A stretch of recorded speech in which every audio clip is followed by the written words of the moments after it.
बिस्मिल्लाहिर्रहमानिर्रहीम। अस्सलाम वालेकुम स्टूडेंट्स, कैसे हैं बेटा आप? खैरियत से हैं?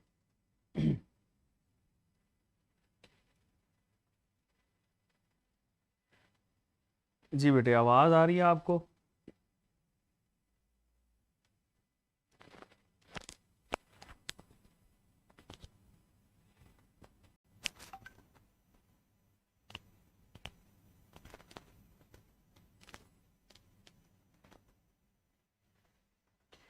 जी बेटे, आज हम लोगों ने स्टार्ट करना है दैट इज़ लिम्फेटिक सिस्टम। और लिम्फेटिक सिस्टम जो होता है बेटा, ये हमारे पास रेफ़र किया जाता है एज सेकेंडरी ट्रांसपोर्ट सिस्टम। इसको हम लोग secondary transport system of man बोलते हैं। ठीक है, मैन का सेकेंडरी ट्रांसपोर्ट सिस्टम है, या बेटे हम इसको कंपनसेटरी ट्रांसपोर्ट सिस्टम भी बोलते हैं। That is also refer to as compensatory system. ठीक है, कंपनसेटरी ट्रांसपोर्ट सिस्टम या कंपनसेटरी सिस्टम बोला जाता है। ये कंपनसेटरी ट्रांसपोर्ट सिस्टम बेटे बेसिकली कंपनसेशन करवा रहा होता है फ्लूइड की। ठीक है, तो ये बेटे हमारे पास इसी के ही लिम्फेटिक सिस्टम का सेकंड नेम है कंपनसेटरी ट्रांसपोर्ट सिस्टम या सेकेंडरी ट्रांसपोर्ट सिस्टम हम लोग बोल रहे होते हैं। इसको क्यों कंपनसेटरी बोल रहे होते हैं? क्योंकि ये रिटर्निंग ऑफ मटेरियल के साथ एसोसिएटेड है। That is known as compensatory. और वजह क्या है? ये बेटे रिटर्निंग ऑफ मटेरियल के साथ एसोसिएटेड है। रिटर्निंग ऑफ मटेरियल किस में? That is responsible for the returning of material in cardiovascular system या प्राइमरी ट्रांसपोर्ट सिस्टम। ठीक है, तो ये प्राइमरी ट्रांसपोर्ट सिस्टम के अंदर बेटे रिटर्निंग करवा रहा होता है फ्लूइड्स की, चीज़ों की। ठीक है, तो ये बात आप लोगों ने इसके साथ याद रखनी है। और ये आपकी बॉडी के ना बहुत सारे टिश्यूज में से ये चीज़ें लेकर चल रहा होता है। लिम्फेटिक सिस्टम के अगर बेटे कंपोनेंट्स की बात करें तो लिम्फेटिक सिस्टम के कंपोनेंट्स में हमारे पास आ जाता है लिम्फ। ठीक है, दैट इज इंपॉर्टेंट और ये फ्लूइड कहलाता है। फिर बेटे इसमें हमारे पास आ जाती हैं लिम्फ वेसल्स।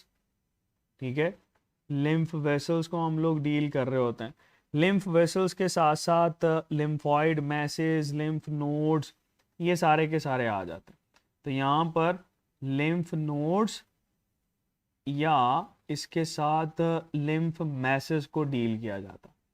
अच्छा, ये बात हम ऑलरेडी ये डिस्कस कर चुके हैं कि भाई यहाँ पर जो है बेटे सॉरी, यहाँ पर बेटे आपको लिम्फ नजर आता है, लिम्फ वेसल नजर आती हैं, लिम्फ नोड्स या लिम्फ मैसेज होते हैं। ठीक है, अच्छा ये लिम्फ नोड्स, लिम्फ मैसेज तो इसमें मौजूद होते हैं, लेकिन ये बात याद रखना कि इसमें ना साइज का डिफरेंस होता है। हम लोग साइज को वेरी करवा रहे होते हैं। ओके, तो चलो सबसे पहले हम लोगों ने स्टार्ट करना है बेटे इसमें लिम्फ को। लिम्फ क्या होता है? What is lymph? लिम्फ के बारे में आप लोग क्या जानते हैं? बताओ जरा मुझे। What do you know about lymph? हाँ, ये बेटे बहुत सिंपल सा है। ये हमारे पास फ्लूइड होता है। ठीक है, इसको हम लोग कलरलेस फ्लूइड बोलते हैं। That is colourless fluid. और इसको हम लोग ना प्लाज्मा लाइक भी बोल रहे होते हैं। That is also refer to as plasma like. ये प्लाज्मा की तरह का होता है। ठीक है, अगर ये प्लाज्मा की तरह का है तो इसमें डेफिनेटली बेटे कुछ ना कुछ प्रोटीन्स भी मौजूद होंगी। तो ये बात याद रखना, इसमें भाई हमारे पास प्रोटीन्स होती हैं, लार्जर प्रोटीन्स। और ये प्रोटीन्स जो हैं ये आपके पास इम्यूनोग्लोबुलिन्स कहलाती हैं मेनली। ठीक है, इन्हीं प्रोटीन्स के साथ साथ बेटे इसमें आपको जो है कुछ और मटेरियल्स भी नजर आते हैं जिसमें हम लोग स्पेसिफाई करेंगे WBCs को। ठीक है, इन WBCs में से इसमें स्पेसिफिकली पाए जाते हैं लिम्फोसाइट्स। तो ये बात बेटे याद रखना है इसके साथ कि लिम्फोसाइट्स इसमें मौजूद होते हैं। और जो MCQs आता है वो क्या है? There is no RBC। इसमें बेटे RBC कोई भी नहीं होता। If there is no RBC इसका मतलब यह है कि इसका कलर भी कोई नहीं मौजूद होता। ठीक है, तो बेटे ये बात आप लोगों ने इसके साथ याद रखनी है कि ये हमारे पास कलरलेस फ्लूइड होता है, इसमें प्लाज्मा लाइक स्ट्रक्चर होता है, और ये बेटे आपके पास प्रोटीन्स और डब्ल्यूबीसीज रख रहा होता है। So that contains these two main content. इसमें आरबीसीज मौजूद नहीं होते। अब बेटे हम इस लिम्फ की फॉर्मेशन को डील करते हैं कि ये लिम्फ की फॉर्मेशन जो है वो किस तरह से हो रही होती है।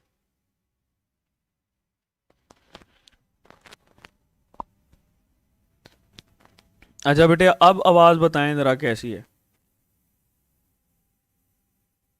चलो, ये लिम्फ बेटे आपके पास ना फ्लूइड कहाँ से आता है, that is coming from blood. ये हमारे पास ना ब्लड से एंटर होता है पहले आईसीएफ यानी इंटरस्टिशियल फ्लूइड, और यहाँ से ये फिर लिम्फ बन रहा होता है। ठीक है, इसको हम लोग डील करेंगे, लेकिन पहले बेटा हम लोग ये देख लेते हैं। देयर इज ये लिम्फेटिक सिस्टम आपको यहाँ पे नज़र आ रहा है। इसमें ना ये लिम्फेटिक सिस्टम आपकी बॉडी के हर हिस्से पे मौजूद होता है। ठीक है, ये देखो आपको नेक रीजन में नज़र आ रही हैं, ये आपके पास थाइमस ग्लैंड है, आर्म पिट है। ठीक है, यहाँ पर लिम्फ नोड्स हैं, लिम्फ वेसल्स हैं, ग्रोइन रीजन, ये बिल्कुल आपकी टांगों के करीब रीजन को बोलते हैं, स्प्लीन। ठीक है, डायाफ्राम में मौजूद होती हैं, नेक में आपको सर्वाइकल पोर्शन के अंदर आर्म पिट्स में नज़र आती हैं। सो ये आपको नॉर्मली जो है वो हर जगह पे ये नोड्स नज़र आ रहे होते हैं। अच्छा, यहाँ पर एक क्वेश्चन आता है वैसे कि कहाँ पर ये लिम्फ नोड्स मौजूद नहीं होती, तो आप लोगों ने याद रखने, there is no lymph nodes in brain. ठीक है, ना तो ये ब्रेन में होते हैं और ना ही ये बोन्स में होते हैं। ठीक है, देयर इज नो लिम्फ। अच्छा, अगर ब्रेन के अंदर मौजूद नहीं होता तो ब्रेन के अंदर ना ये लिम्फ का काम कर रहा होता है बेटे सीएसएफ। सीएसएफ को हम लोग नियर टू लिम्फ कंसीडर करते हैं, किसके अंदर, दैट इज इन ब्रेन। ठीक है जी, तो बेटे ये आप लोगों ने इसके साथ जो है ना ये बात याद रखनी है कि ये हमारे पास यहाँ पर मौजूद होते हैं। अब जरा नीचे चलते हैं, दैट इज बेटे कि ये लिम्फ बन कैसे रहा होता है। तो बेटे यहाँ पर हम बना लेते हैं, देयर इज ब्लड वेसल, ये है जी कैपिलरी। ठीक है, इसकी सराउंडिंग में आपको बेटे यहाँ पर ये सेल्स नज़र आते हैं। ठीक है, जिनको टिश्यू सेल्स भी हम बोल रहे होते हैं। इन टिश्यू सेल से बेटा हमारे पास फ्लूइड जो है वो निकल रहा होता है। अच्छा, यहाँ पर ही आप बना लेते हो लैक्टियल को, देयर इज बेटे लैक्टियल। ठीक है, अच्छा अब ये देखो ब्लड जो है वो कॉन्टिन्यूसली बेटे इसमें से बाहर निकलता है। ठीक है, और ये कैपिलरी में से बाहर निकलकर इस फ्लूइड में, ये फ्लूइड कौन सा हम लोगों ने लेबल किया हुआ है, that is refer to as interstitial fluid, या बेटे इसको एक्स्ट्रा सेलुलर फ्लूइड भी बोलते हैं। ठीक है, ये फ्लूइड बेटे आपके पास एंटर हो जाता है फिर किस में, लैक्टियल के अंदर। अब चूंकि ये लैक्टियल के अंदर है, लिम्फेटिक वेसल के अंदर है, तो बेटे हम इसको नाम देते हैं लिम्फ का, that will be refer to as lymph. ये हमारे पास लिम्फ कहलाता है। ठीक है, तो ये आप लोगों ने इसमें याद रखना है। बेटे यहाँ पे आप लोगों ने एक और चीज जो बड़ी इंपॉर्टेंट है वो ये कि यहाँ से हर दिन मतलब ये फिल्ट्रेशन होती है, और फिल्ट्रेशन होने के बाद ये लिम्फ में जाता है, कितना, 30 लीटर्स हर रोज जो है ना वो तकरीबन 30 लीटर ये आपके पास फिल्टर होके इसके अंदर जा रहा होता है। लेकिन ये वापस बेटे एंटर भी हो जाता है ब्लड सर्कुलेशन में, कितना, यहाँ पर आप लोगों ने याद रखना है कि तकरीबन 27 लीटर के करीब जो है वो वापस एडअप हो जाता है ब्लड में। ठीक है, और बाकी का रिमेनिंग जो डिफरेंस है वो कितने, 3 लीटर। तो ये 3 लीटर जो है बेटा that becomes the part of this lymph. ठीक है, अच्छा यहाँ पर एक और चीज सुनो, आपके पास एक इंपॉर्टेंट क्वेश्चन पूछता है कि अगर आपने फैटी मील खाया है, ठीक है, फैटी मील मतलब सुबह सुबह उठे हैं आपने पाए शाय खाए हैं, ठीक है, और फैटी मील खाने के बाद ये आपकी बॉडी के अंदर लिम्फ जो है ना वो ऑलमोस्ट 1% तक लिम्फ जो है उसको इंक्रीज करता है। ये बेटे दोनों एमसीक्यूज आपके पास हैं क्या कि 30 लीटर अगर हर दिन आपके पास फिल्टर होके लिम्फ में जाता है तो वापस 27 लीटर भी आ जाता है। इसीलिए बेटे हम इसको बोलते हैं कि ये हमारे पास कंपनसेटरी ट्रांसपोर्ट सिस्टम कहलाता है। That is known as compensatory transport system, ठीक है, या इसको हम लोग सेकेंडरी ट्रांसपोर्ट सिस्टम बोल रहे होते हैं, ठीक है। That is also known as secondary transport system. ये बेटे इसके लिए कुछ चीजें हमारे पास इंपॉर्टेंट। तो ये लिम्फ फॉर्मेशन, लिम्फ क्या होता है, इसको हम लोगों ने डील किया। आगे चलते हैं। यहां पर बेटे हमारे पास आ जाती हैं लिम्फ वेसल्स। लिम्फ वेसल्स जो हैं ये आपके पास ना डिफरेंट कैटेगराइज की जाती हैं। जैसे हम लोग यहां पर कर रहे होते हैं एफेरेंट वेसल होती है, ठीक है। फिर हमारे पास इफेरेंट वेसल होती है, ठीक है। फिर यहां पर आपको बेटे लिम्फ कैपिलरीज नजर आती हैं। इन्हीं लिम्फ कैपिलरीज में से एक कैपिलरीज आप लोगों ने पढ़ी थी डाइजेस्टिव सिस्टम के अंदर, जिसको हम लोगों ने नाम दिया था लैक्टियल का, जो कि रिस्पॉन्सिबल है फॉर द एब्जॉर्प्शन। अच्छा, फिर हमारे पास ये सारी की सारी जो वेसल होती है ना बेटे, ये मूव करती हैं टूवर्ड्स थोरेसिक डक्ट। किसकी तरफ मूव कर रही होती हैं? थोरेसिक डक्ट की तरफ, ठीक है। तो आपके पास आ जाती है थोरेसिक डक्ट, एक तो ये आपके पास आ जाती है। दूसरा बेटे इसमें आपको नजर आती है राइट लिम्फेटिक डक्ट, ठीक है। ये दो डक्ट्स होती हैं, एक थोरेसिक डक्ट और दूसरी होती है बेटा राइट लिम्फेटिक डक्ट। ये बात याद रखना कि ये दोनों जो आपके पास राइट थोरेसिक डक्ट और थोरेसिक डक्ट होती है, ये मेन बेटे ओपनिंग्स हैं। जब भी आपके पास पूछा जाए ना मेन ओपनिंग्स कौन सी होती हैं, तो मेन ओपनिंग्स यही होती हैं, ठीक है। तो बेटे ये आपने इसके साथ एसोसिएटेड रखना है, याद रखना है। अच्छा, ये बेटे हमारे पास इसकी ना डायरेक्शन भी पूछी जाती है कि लिम्फ वेसल्स की डायरेक्शन हमेशा किसकी तरफ होती है। याद रखना, they always directed towards veins, they always directed toward when. कौन सी वेन बेटे? इसको बोलते हैं सब क्लेवियन वेन। ये सब क्लेवियन वेन की तरफ डायरेक्ट कर रही होती हैं। और अगर आप थोड़ा सा गौर करो तो वेन बेटे किस में दाखिल होती हैं? वेन दाखिल होती हैं हार्ट की तरफ। तो हम ये भी कह सकते हैं they are directed toward human heart, human heart की तरफ डायरेक्टेड होती है, ठीक है। तो बेटे ये दोनों ही आपके पास एमसीक्यूज आ सकते हैं कि ये सारी की सारी ओपन होती हैं सब क्लेवियन वेन में, और सब क्लेवियन वेन ने अल्टीमेटली ओपन होना होता है हार्ट के अंदर। तो बेटा ये लिम्फेटिक वेसल्स को हम लोग डील कर रहे होते हैं। अच्छा, यहाँ पे हम लिम्फ कैपिलरीज को और एफेरेंट इफेरेंट को देखेंगे। तो नीचे आ जाते हैं, पहले लिम्फ कैपिलरीज को देखते हैं, ठीक है जी। चलो हमारे पास बेटे लिम्फ कैपिलरीज बना लेते हैं। जैसे हम लोगों ने यहाँ पे बनाया ना, यहाँ पे लेबल करते हैं दैट इज लिम्फ कैपिलरी। ये जो बेटे लिम्फ कैपिलरी होती है, ये हमारे पास ऐसी वेसल है जिसका सबसे कम डायामीटर होता है ये लिम्फेटिक सिस्टम के अंदर, ठीक है, सबसे कम डायामीटर होता है। और बेटे इसके अंदर ना आप लोगों ने याद रखना है कि ये हल्की सी डिफरेंस रखती है with reference to blood capillary. Lymph capillary different होती है किससे? ब्लड कैपिलरी से। दो तरीकों से बेटा। पहला, इसके पास जो है ना बेसमेंट मेम्ब्रेन नहीं होती, दैट लैक बेसमेंट मेम्ब्रेन। इसमें बेटा बेसमेंट मेम्ब्रेन जो है वो एब्सेंट होती है किसके अंदर? ये लिम्फ कैपिलरी के अंदर। दूसरा बेटे इसमें हमें लार्जर पोर्स नजर आते हैं, ठीक है। या हम ये कहते हैं कि ये रिलेटिवली ज्यादा परमिएबल होती है, क्योंकि लार्जर पोर्स होंगे ना तो परमिएबिलिटी इसकी बढ़ जाएगी, दैट इज मोर परमिएबल, ठीक है। बात समझ में आई?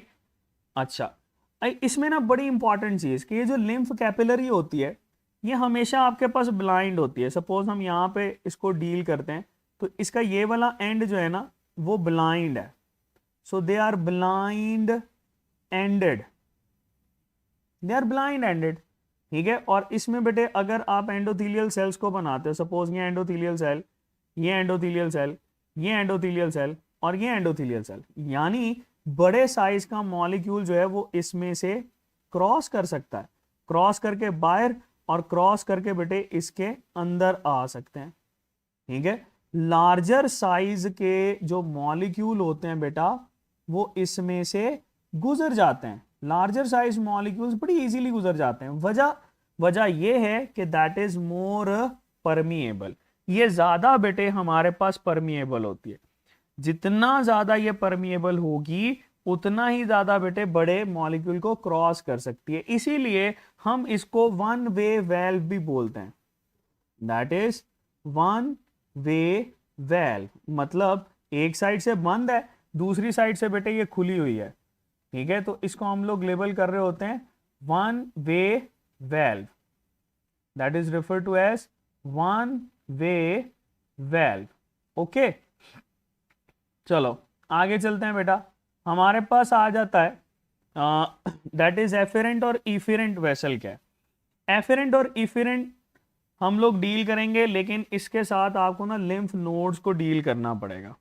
लिम्फ नोड्स क्या होते हैं? They are the masses of connective tissue, बहुत सिंपल सा है। लिम्फ नोड्स क्या हैं? ये हमारे पास मैसेज हैं कनेक्टिव टिश्यू के, they are the masses of connective tissue बेटे, ये बात याद रखना, they are the masses of connective tissue, ठीक है जी। और यही बेटे आपके पास इंपॉर्टेंट हैं क्योंकि ये डिफरेंट शेप के हो सकते हैं, दे कैन बी राउंड, अगर इनकी शेप की बात करें ये गोल मटोल हो सकते हैं, ये हमारे पास बेटे ओवल हो सकते हैं, they can be of bean shaped, ठीक है।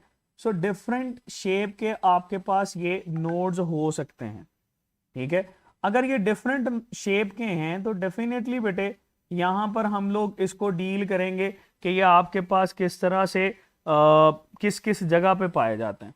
अच्छा ये मैं आपको दिखाऊंगा इस बॉडी के अंदर, ये देखो इस बॉडी के अंदर आपको बेटे ये जो ग्रीन पैचेस नजर आ रहे हैं ना, ये सारे के सारे लिम्फ नोड्स हैं, दे आर लिम्फ नोड्स, ठीक है। हाँ इसमें ये लिम्फ ऑर्गन स्प्लीन है, इसमें लिम्फ ऑर्गन थाइमस है, ठीक है। इनको बेटे लिम्फ ऑर्गन भी बोलते हैं, और ये बात मैं ऑलरेडी इसके साथ कर चुका हूं थाइमस के साथ, के जैसे जैसे आपकी एज बढ़ती है ना थाइमस का साइज बेटे छोटा होना शुरू हो जाता है, जैसे जैसे आपकी एज बढ़ती है थाइमस का साइज छोटा होना शुरू हो जाता है, that is going to shrink, ठीक है। तो ये देखो ये लिम्फ नोड आपके पास ना डिफरेंट शेप रख रहे हैं। अब यहां पर हम ये लिम्फ नोड को डील करते हैं, सपोज ये नीचे बना लेते हैं, सपोज बेटे ये हमारे पास है दैट इज लिम्फ नोड, ठीक है। ये हम लोग किसको डील कर रहे हैं? लिम्फ नोड को डील कर रहे हैं। लिम्फ नोड आपके पास डिफरेंट शेप रख रहा होता है और इसका साइज छोटा होता है किससे? लिम्फ मैसेज से, that is smaller than lymph mass. देखो बेटे हमारे पास जैसे ये लिम्फ नोड को देखते हैं ना तो यहां पर आपको डिफरेंट वेसल्स आती हैं, इसकी डायरेक्शन की बेस के ऊपर इन वेसल्स को क्लासिफाई किया जाता है। यानी कुछ वेसल्स ऐसी होती हैं जो कि बेटे लिम्फ को इस नोड की तरफ लेकर जाती हैं, जैसे हम ये कहते हैं ये वाली वेसल है इसकी तरफ लेकर जा रही है, same for this and same for this, यानी ये वाली वेसल हमारे पास कहलाएंगी एफेरेंट वेसल।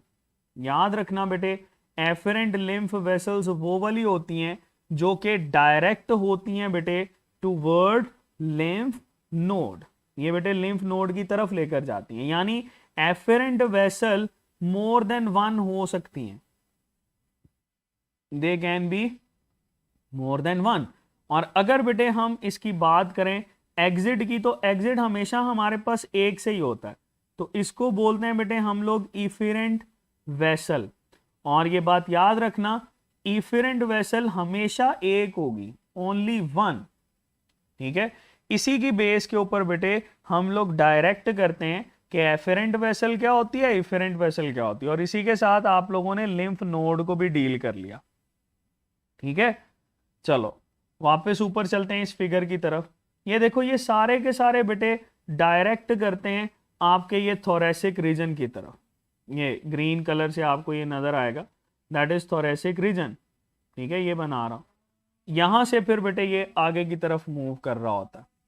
ठीक है, तो ये बेटे हमारे पास लिम्फ नोड्स, लिम्फ मैसेज, लिम्फ कैपिलरीज, और मैंने ऑर्गन्स आपको बताए जो कि यहां पर लिम्फ मैसेज में हम फॉल करवाते हैं। कौन कौन से? एक है बेटे स्प्लीन, दूसरा है हमारे पास थाइमस। ये बेटे कंपोनेंट्स हैं हमारे पास लिम्फेटिक सिस्टम के। हाँ, यहां पर जब भी लिम्फ की ट्रांसपोर्टेशन को डील किया जाता है कि किस तरह से ट्रांसपोर्टेशन होती है भाई लिम्फ की, तो आपको पता है कि यहां पर बेटे कोई भी there is no pump over here, यहां पर बेटे कोई भी पंप मौजूद नहीं होता। तो फिर ये कैसे ट्रांसपोर्ट करता है? विजरल ऑर्गन की ट्रांसपोर्टेशन से, विजरल ऑर्गन की मूवमेंट से। इन विजरल ऑर्गन की मूवमेंट में बेटे आपके पास अगर वो स्पेसिफाई करे तो पेरिस्टालसिस, बिल्कुल सही है। अगर वो स्पेसिफाई करे चर्निंग, बिल्कुल सही है।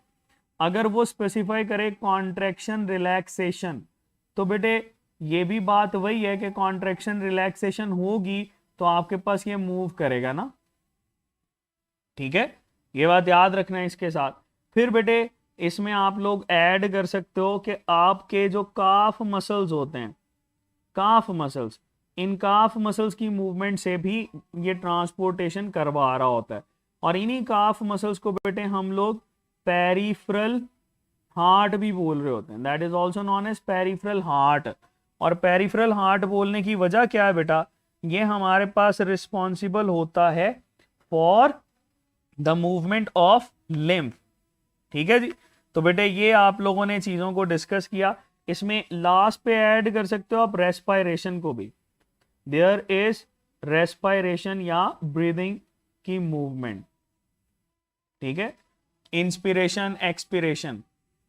काफ मसल्स बेटे पिंडली के मसल को बोलते हैं ना, काफ मसल्स। कभी आपने अम्मा अब्बा के पांव दबाए हैं, पिंडलियां दबाई हैं, तो पिंडली के मसल को हम लोग बोल रहे होते हैं।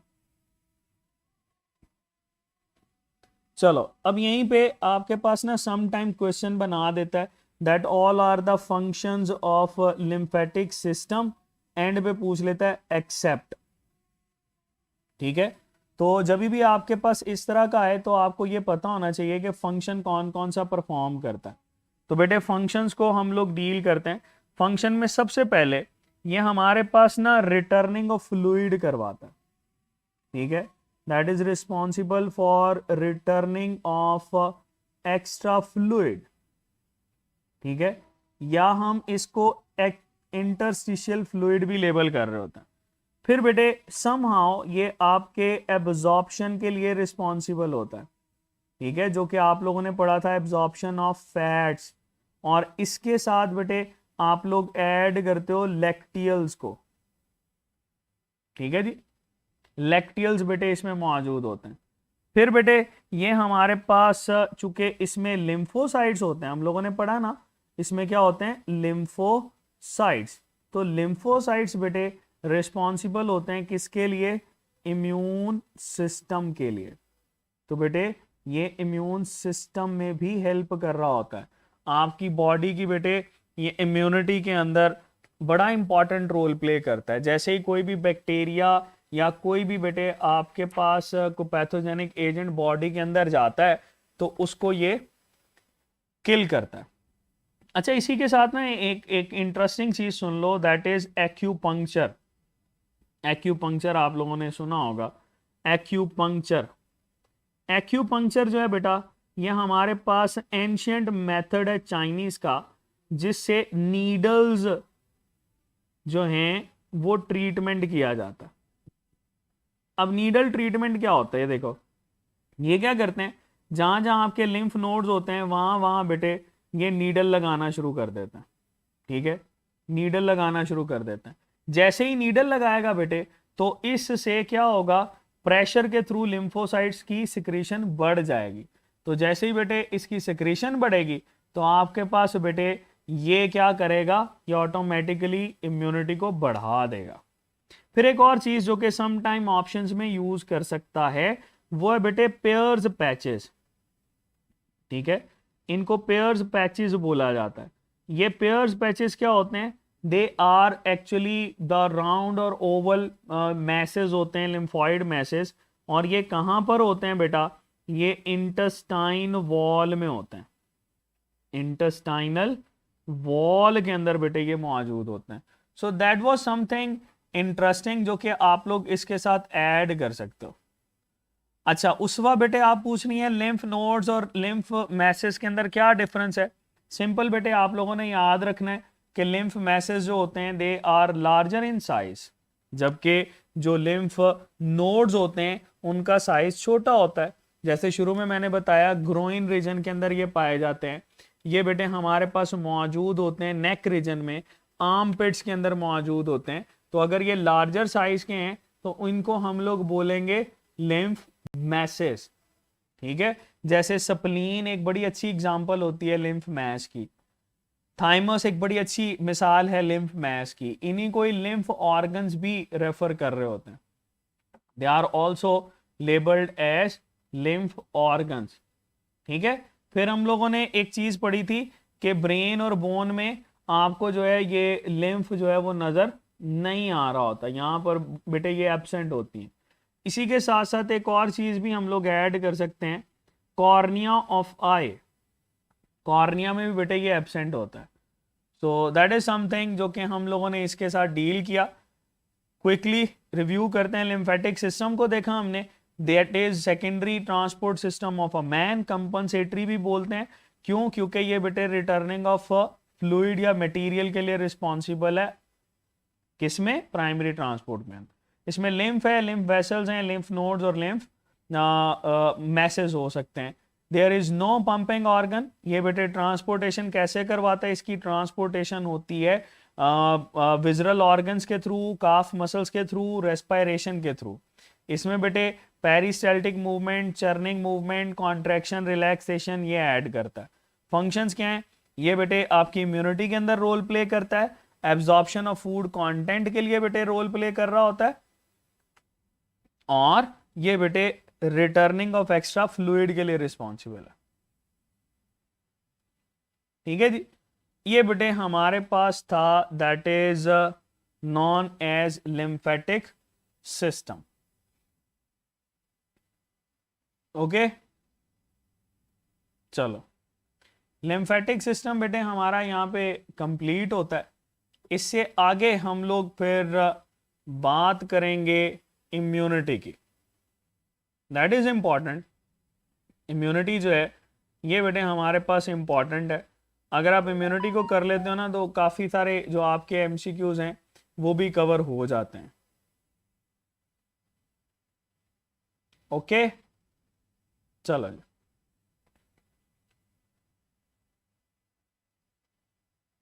स्टार्ट करें।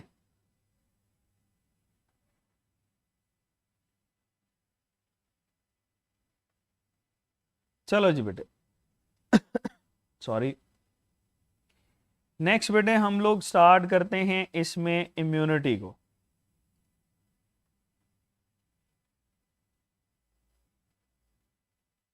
ओके जी बेटा, ये इम्यूनिटी जो है ये हमारे पास इम्यून सिस्टम बेसिकली हम लोग यहाँ पर डील करते हैं। ठीक है, और इसी के साथ कुछ चीज़ें ऐड करते हैं। पहले तो ये बताओ कि इम्यूनिटी होती क्या है। अच्छा, इम्यूनिटी के अंदर और इम्यून सिस्टम के अंदर बेटे डिफरेंस होता है। ठीक है, इम्यूनिटी आपके पास वो सारी की सारी टेक्निक है जिसके अंदर जो है ना ये थ्रू आउट आप क्या करते हो, किसी भी फॉरेन एजेंट को डिटेक्ट करते हो और उसको बॉडी से मैक्सिमम तरीके से बाहर निकालने की कोशिश कर रहे होते हो। That is immunity. ठीक है, और इसकी डिफरेंट आपके पास ब्रांचेस आ जाती हैं, डिफरेंट टाइप्स आपके पास यूज कर रहा होता है। एक बेटे हमारे पास टर्म यूज होती है इनेट इम्यूनिटी। ठीक है, और एक होती है बेटे हमारे पास एक्वायर्ड इम्यूनिटी। तो ये दो टर्म भी आपको जो है ना वो यहां पर मिलेंगी। कौन कौन सी? एक है बेटे इनेट इम्यूनिटी और एक हमारे पास होती है एक्वायर्ड इम्यूनिटी।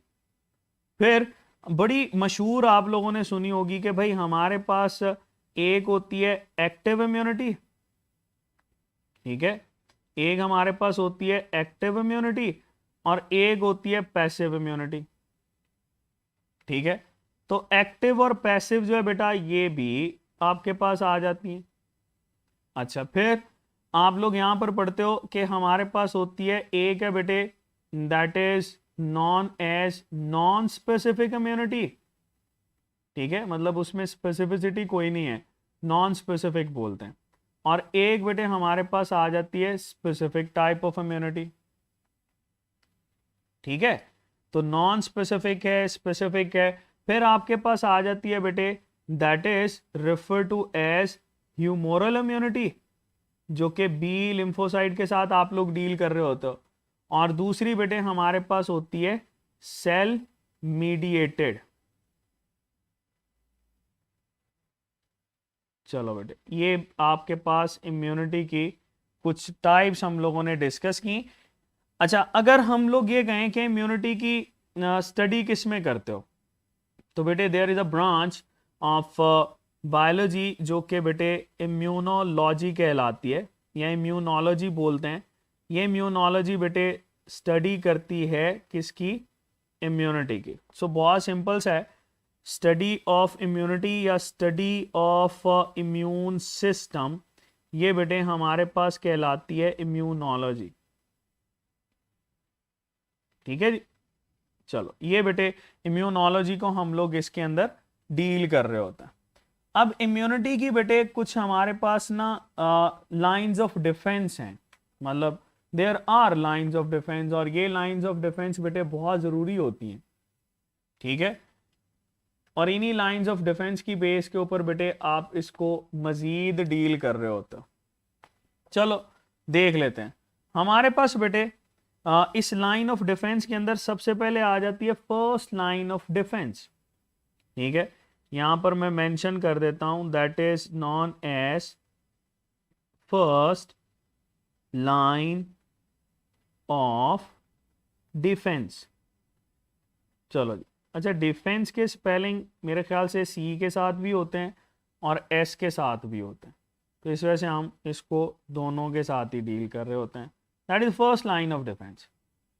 अब बेटे ये जो फर्स्ट लाइन ऑफ डिफेंस होती है ये हमारे पास बड़ी इंपॉर्टेंट है, क्योंकि फर्स्ट लाइन ऑफ डिफेंस के अंदर आपको बेटे ये मैकेनिकल बैरियर भी नज़र आते हैं, केमिकल बैरियर भी नज़र आते हैं। और यही जो फर्स्ट लाइन ऑफ डिफेंस होता है ना, ये फर्स्ट लाइन ऑफ डिफेंस बेटे हमारे पास नॉन स्पेसिफिक, ठीक है, that is known as non specific response.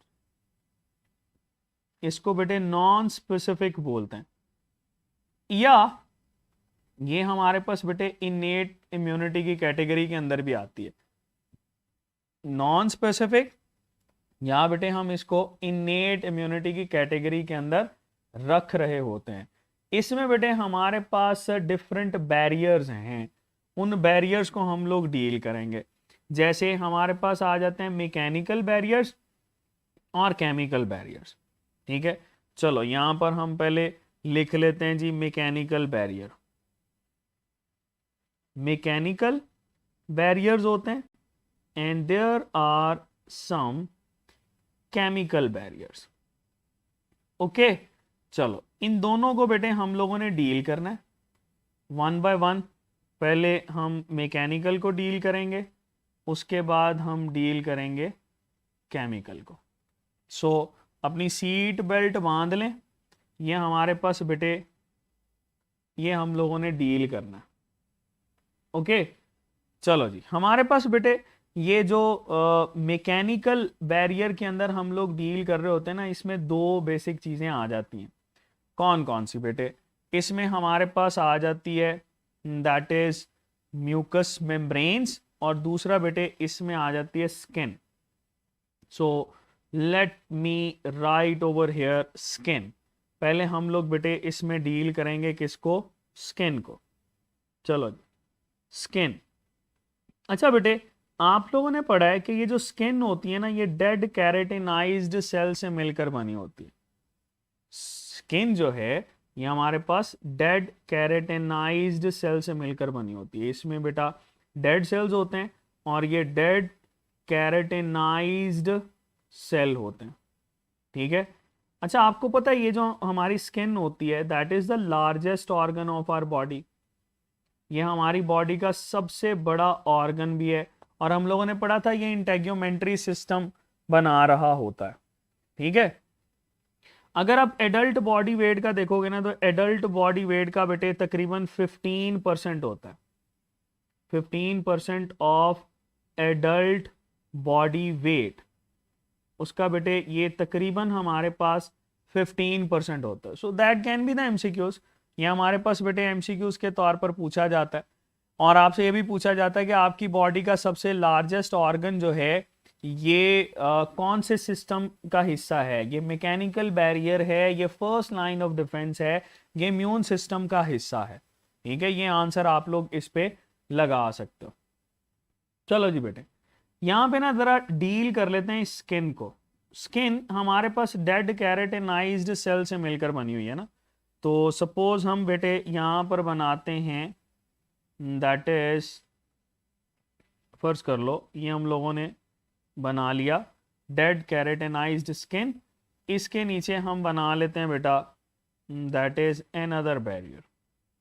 अब आपको पता है कि ये जो ऊपर वाली लेयर होती है इसको क्या बोल रहे होते हैं, that is refer to as epidermis.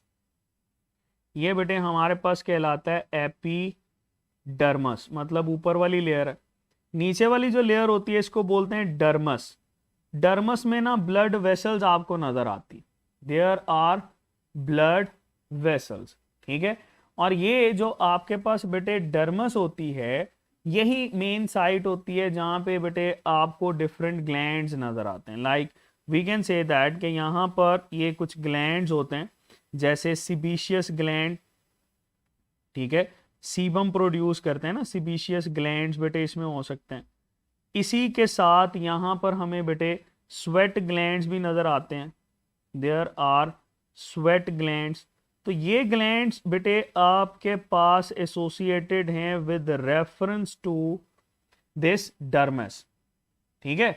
तो स्वेट ग्लैंड्स होते हैं, इसमें बेटे आपके पास सीबेशियस ग्लैंड होते हैं। फिर सारी की सारी ब्लड वेसल अगर आपसे पूछा जाए तो ब्लड वेसल्स बेटे इसमें मौजूद होती हैं, देयर आर ब्लड वेसल्स। तो इसमें ब्लड वेसल्स भी एडअप होती हैं। ब्लड वेसल्स हैं, स्वेट ग्लैंड्स हैं, सीबेशियस ग्लैंड्स हैं, ये बेटे सिक्रीशन कर रहे होते हैं इसके ऊपर। चलो अब एपिडर्मस की तरफ आते हैं। एपिडर्मस में बेटे हमारे पास डेड कैरोटिनोसाइट्स हम बोलते हैं और इसकी सरफेस पे ना ये कैराटिन प्रोड्यूस हो रही होती है, देयर इज कैराटिन। अब होता क्या है, जब भी बेटे ये पैथोजन, फर्ज कर लो हम लोगों ने ये पैथोजन बनाया, ये पैथोजन बड़ा क्यूट सा पैथोजन है, क्या ये इसके अंदर एंट्री कर सकता है? तो सबसे पहले तो बेटे ये इसकी जो कैराटिन है, डेड कैरोटिनोसाइट्स हम बोलते हैं या डेड सरफेस बोलते हैं या ड्राई डेड सेल बोलते हैं, ये बेटे इसको अलाउ ही नहीं करता कि इसके अंदर एंटर हो। हाँ, अगर आपसे ये पूछा जाए कि हमारे पास ये स्किन जो है इसमें परमेबिलिटी है, तो फिर परमेबिलिटी को मजीद कौन रोक रहा होता है? तो बेटे मजीद रोक रहे होते हैं इसमें सिक्रीशंस को, ठीक है। और ये सिक्रीशंस आपके पास कौन कौन सी सिक्रीशन होती है? देखो, या तो यहां पर सिक्रीट हो सकता है स्वेट, ठीक है, स्वेट। और स्वेट आप लोगों ने पढ़ा है कि स्वेट की ना पीएच अच्छी खासी एसिडिक होती है। स्वेट की पीएच कितनी होती है यहां पर मैं लिख देता हूं। Suppose that is sweat, sweat की पीएच होती है बेटे 3 to 5। एसिडिक पीएच की वजह से ये भी इसमें नहीं जा सकता, ठीक है। अगर हम यहाँ पे लिपॉइड सिक्रीशन की बात करें, यानी सीबेशियस ग्लैंड ने ये लिपॉइड सिक्रीशन कर दी है जिसको हम लोग बोलते हैं सीबम, ठीक है। ये सीबम जो होता है बेटा ये आपके पास केमिकल वेपन है ना, तो ये केमिकल सिक्रीशन होने की वजह से इस पे अलाउ ही नहीं करेगा कि कोई भी एजेंट जो है इसके अंदर जा सके। यही वजह होती है कि अक्सर आप लोगों ने ये एड्स भी सुने होंगे कि डेड स्किन जो होती है उस पे इन्फेक्शन ज्यादा होते हैं, जो आपके पास मॉइस्चराइजिंग स्किन होती है उसके ऊपर बेटे आपके पास इन्फेक्शन के चांसेस कम होते हैं। ठीक है। अच्छा, इसी के साथ ये स्वेट के अंदर ना आप लोग ऐड कर सकते हो कि स्वेट ऑल्सो कंटेन लाइसोजाइम। इसके पास बेटे लाइसोजाइम भी होता है। देयर इज एन एंजाइम जिसको लाइसोजाइम बोलते हैं, और ये बेटे आपके पास फंजाई को या बैक्टीरिया को डेड कर सकता है। बिल्कुल सही कह रहे हैं, मतलब स्वेट जो है वो जहरीला होता है। अवैस कह रहे हैं क्या स्वेट जहरीला होता है? बिल्कुल जहरीला होता है भाई। ठीक है, आप ये देखो काम करते हुए अगर ये आपके मुंह में स्वेट चला जाए तो क्या होगा? नमकीन लगता है ना। क्यों नमकीन लगता है? ये इसी वजह से लग रहा होता है भाई। ठीक है, तो ये बात बेटे आप लोगों ने इसके साथ याद रखनी है। ओके हो गया? डन। चलो जी आगे चलते हैं।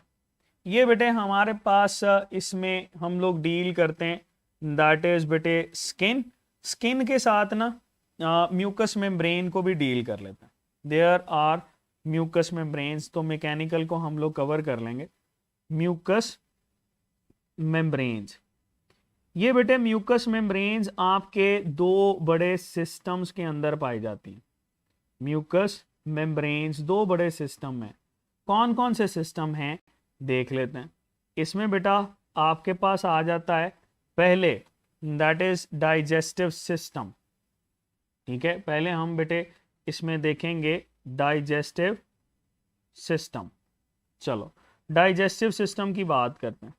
आपको पता है ये डाइजेस्टिव सिस्टम जो है ये इंटेस्टाइनल कैनाल हम लोगों ने पढ़ी थी, और इसी डाइजेस्टिव सिस्टम के अंदर हम लोग ये पढ़ चुके हैं कि यहाँ पे आपको जगह जगह पे सिक्रीशन नजर आती है।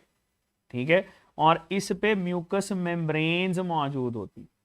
ठीक है, यानी इसकी थ्रू आउट आपको म्यूकस सिक्रीशन नजर आती है। थ्रू आउट आपकी ऑरल कैविटी से लेकर आपके बेटा जो एनल कैनाल होती है यहाँ तक डाइजेस्टिव सिस्टम में ये आपको म्यूकस सिक्रीशन नजर आ रही होती है।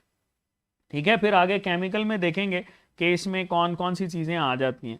हाँ, इसका रिस्पॉन्स जरूर याद रखना कि डाइजेस्टिव सिस्टम का रिस्पॉन्स होता है। ठीक है, अगर कोई इरिटेंट बॉडी के अंदर चला जाए ना तो या तो ये वॉमिट कर देता है, ठीक है, या बेटे डायरिया हो जाता है।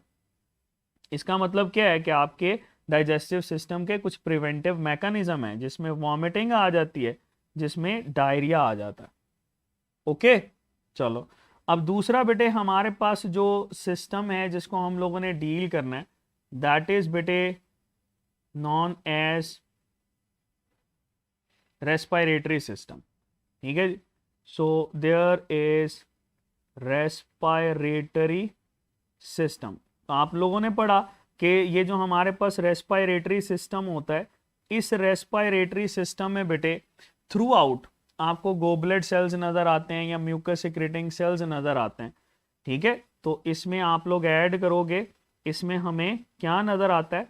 एक बेटे इसमें नजर आता है म्यूकस, दूसरा इसके अंदर आपको सीलिया भी तो नजर आते हैं, सीलिएटेड एपिथेलियम होती है, ये बेटे बैरियर के तौर पर एक्ट करते हैं।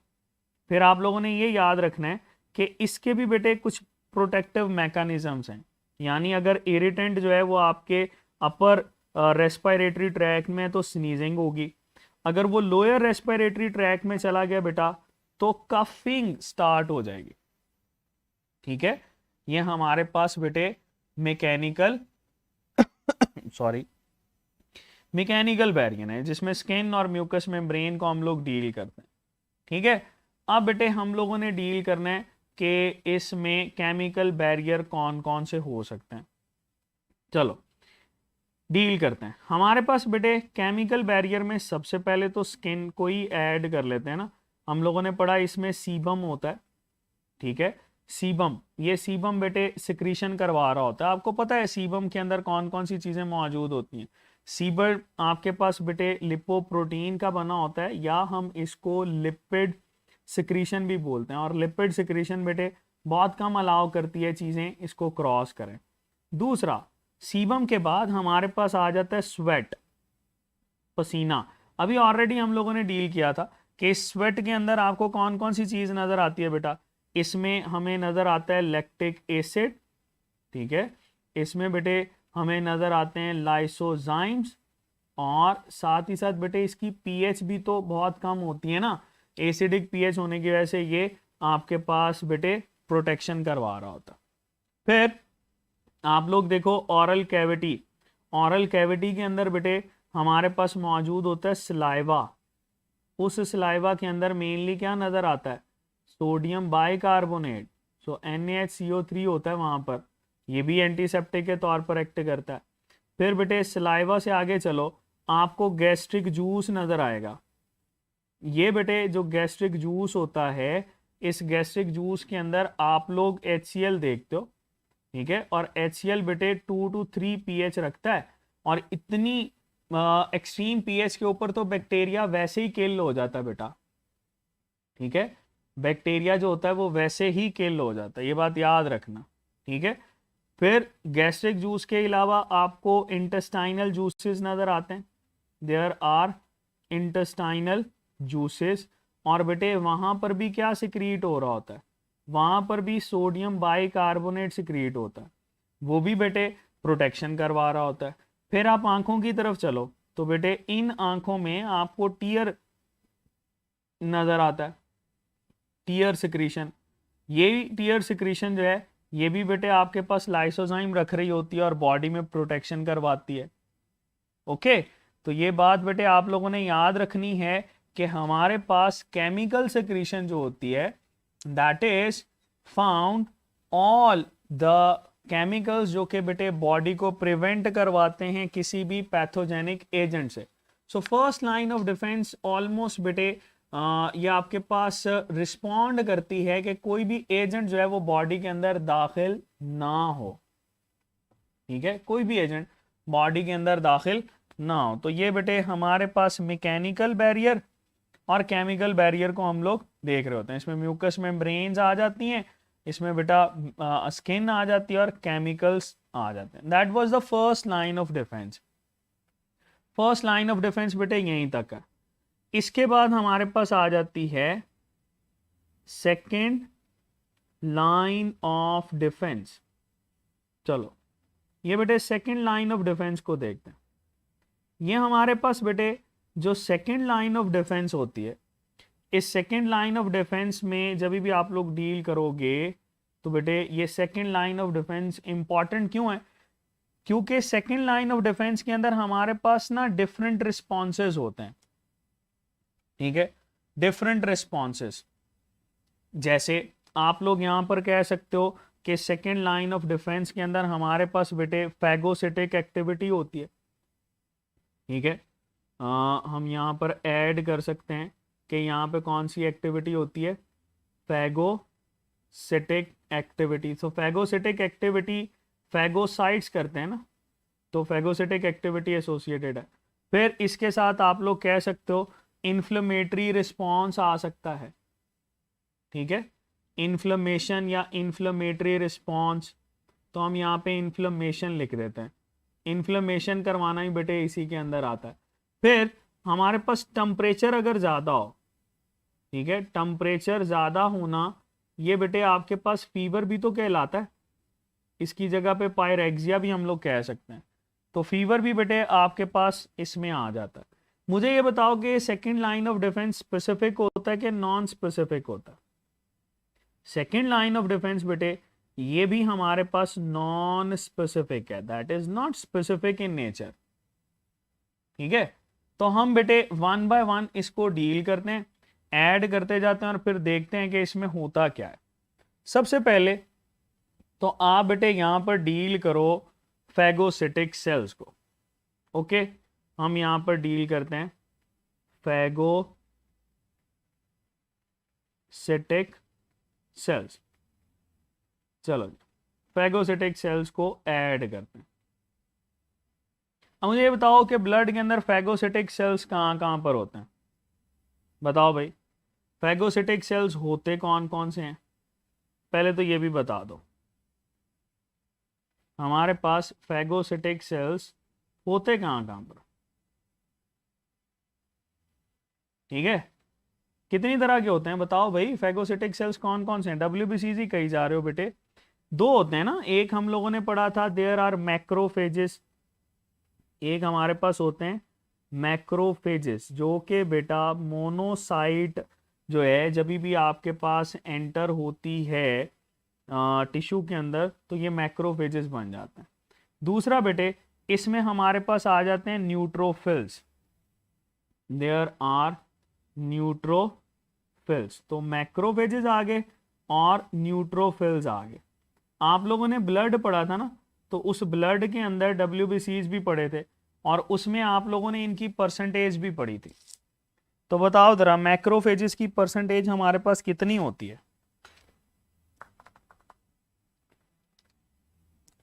बताओ भाई, मैक्रोफेजेस की परसेंटेज हमारे पास कितनी होती है बेटे?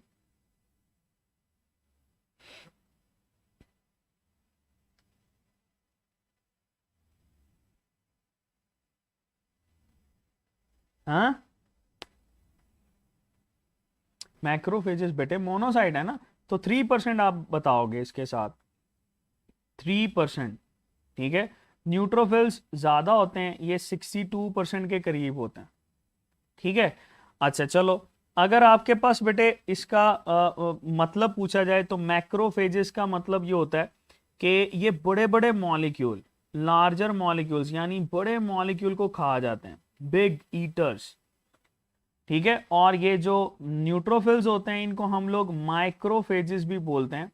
ये बेटे छोटे छोटे मॉलिक्यूल्स को खाते हैं, स्मॉलर ईटर्स भी बोला जाता है। ठीक है, और एक बात याद रखना कि जब भी आप लोग इसमें लाइफ को डील करते हो ना, लाइफ, तो बेटे लाइफ हमारे पास इनमें से किसकी ज्यादा होती है बताओ?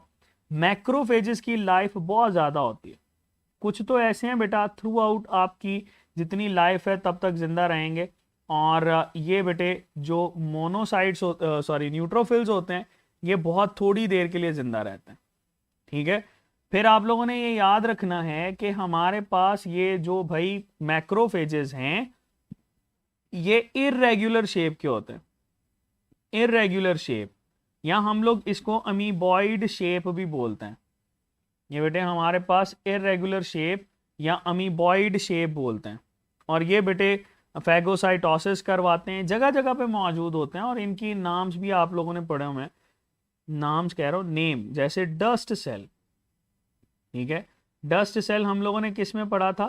डस्ट सेल बेटे लंग्स के अंदर पढ़ा था, तो ये लंग्स के मैक्रोफेजेस होते हैं। फिर आपके पास आ जाता है बेटे कफर सेल्स। ठीक है, देयर आर कफर सेल्स, तो ये बात याद रखना, कफर सेल्स जो हैं ये किस में मौजूद होते हैं? They are present in liver, आपके जिगर में मौजूद होते हैं। ठीक है, फिर बेटे हमारे पास डेंड्राइटिक सेल्स होते हैं। ठीक है, डेंड्राइटिक सेल्स को किडनी के लिए, स्किन के लिए यूज कर सकते हैं। तो ये बेटे आपके पास दो जगह पर इनके नाम यूज किए जाते हैं, या तो ये स्किन, ठीक है, और साथ ही साथ बेटे किडनी में भी आप इनको यूज कर सकते हो। फिर माइक्रोग्लियल सेल्स, माइक्रोग्लिया पढ़ा होगा आपने, ठीक है, वो भी बेटे इसी में ही मौजूद होते हैं, किसमें? CNS के अंदर, सेंट्रल नर्वस सिस्टम का हिस्सा है। ओके, चलो आगे चलते हैं। माइक्रोफेजेस या न्यूट्रोफिल्स, इनकी लाइफ कम है बेटा, ये क्या करते हैं? लाइसोजाइम प्रोड्यूस करते हैं।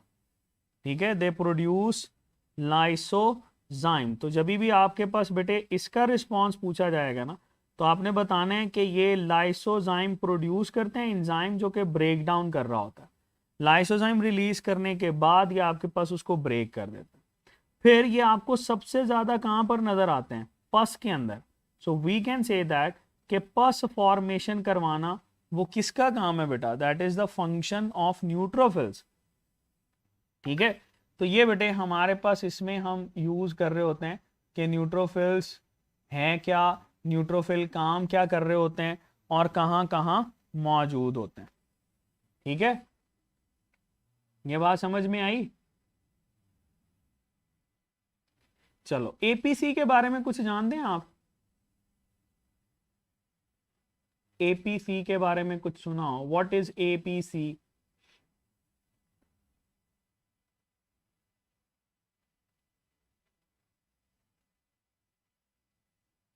हाँ बताओ भाई, एपीसी क्या होता है? What is APC? Antigen presenting cell हम इसको बोलते हैं। बताओ एपीसी क्या है, आपका वेट कर रहा हूं बेटे मैं।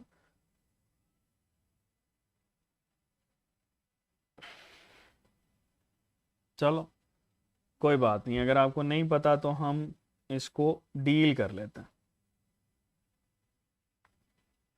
बेटे एपीसी बोला जाता है हमारे पास एंटीजन प्रेजेंटिंग सेल्स को, ठीक है। इसके बाद हम लोग न्यूट्रोफिल्स को भी डील करेंगे कि न्यूट्रोफिल्स क्या, सॉरी, नेचुरल किलर सेल्स किस तरह से एक्शन करते हैं। अभी फिलहाल हम लोगों ने ये देखना है कि मैक्रोफेजेस किस तरह से हमारे पास रिस्पॉन्ड करते हैं। तो बेटे आपको पता है मैक्रोफेजेस जो हैं they are the larger cells. तो फर्ज कर लो ये बेटे हमारे पास एक लार्जर सेल है, ठीक है, दैट इज मैक्रोफेज, ठीक है। अब मैक्रोफेज क्या करता है बेटा?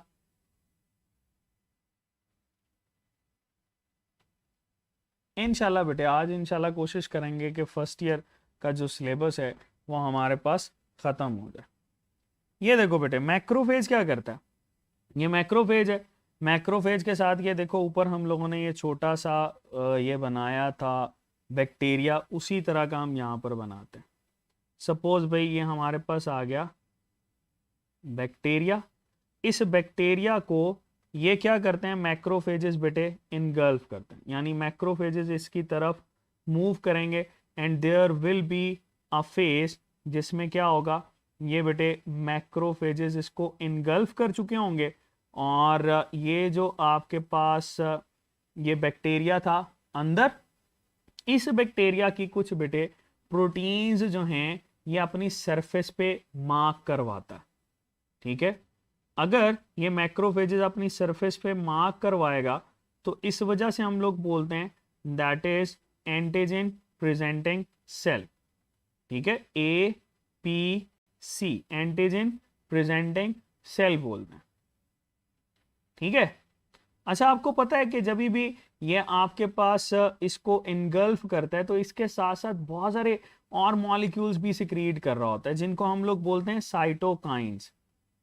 ये बात याद रखना, इसको हम लोग बोलते हैं साइटोकाइन। साइटोकाइंस की टर्म ना डिफरेंट मॉलिक्यूल्स के लिए यूज की जाती है, जिसमें आपके पास इंटरफेरॉन्स आ जाते हैं, जिसमें इंटरल्यूकिन्स आ जाते हैं, जिसमें बेटे आपके पास हिस्टामिन आ जाती है। इस वजह से आपके पास ये बेटे डिफरेंट रिस्पॉन्सेस के अंदर भी आता है, ठीक है। जैसे देखो अगर हम ये कहते हैं कि यहां से बेटा हमारे पास इंटरल्यूकिन प्रोड्यूस होता है, इंटरल्यूकिन, तो इंटरल्यूकिन आप लोगों ने कहां पर पढ़ा हुआ है? इंटरल्यूकिन की बताओ जरा, इंटरल्यूकिन हमारे पास क्या करता है? हाँ, इंटरल्यूकिन के बारे में बेटे आप लोगों ने क्या पढ़ा? क्या इंटरल्यूकिन बॉडी टेम्परेचर के ऊपर कोई इफेक्ट रखता है? बताओ, क्या इंटरल्यूकिन का बॉडी टेम्परेचर के ऊपर कोई इफेक्ट होता है? बिल्कुल होता है बेटा। ये इंटरल्यूकिन जो होते हैं ये जाके आपकी बॉडी टेम्परेचर को रेज कर देते हैं, दे इंक्रीज टेम्परेचर या पायरेक्सिया कॉज करते हैं ना, इसी को तो बेटे हम लोग बोलते हैं फीवर होता है ये, ठीक है। फिर इसी तरह से आप लोग ये कह सकते हो कि इसमें कुछ इंटरल्यूकिन्स होते हैं जो कि बेटे जाके बहुत सारे दूसरे ब्लड के अंदर एक्टिविटी रखते हैं। मतलब हम ये कहें कि ये ब्लड के अंदर जाता है, ब्लड में बेटे जैसे ये ऐड होगा तो ब्लड में ऐड होने के बाद ये कन्वर्जन करवाता है किन की?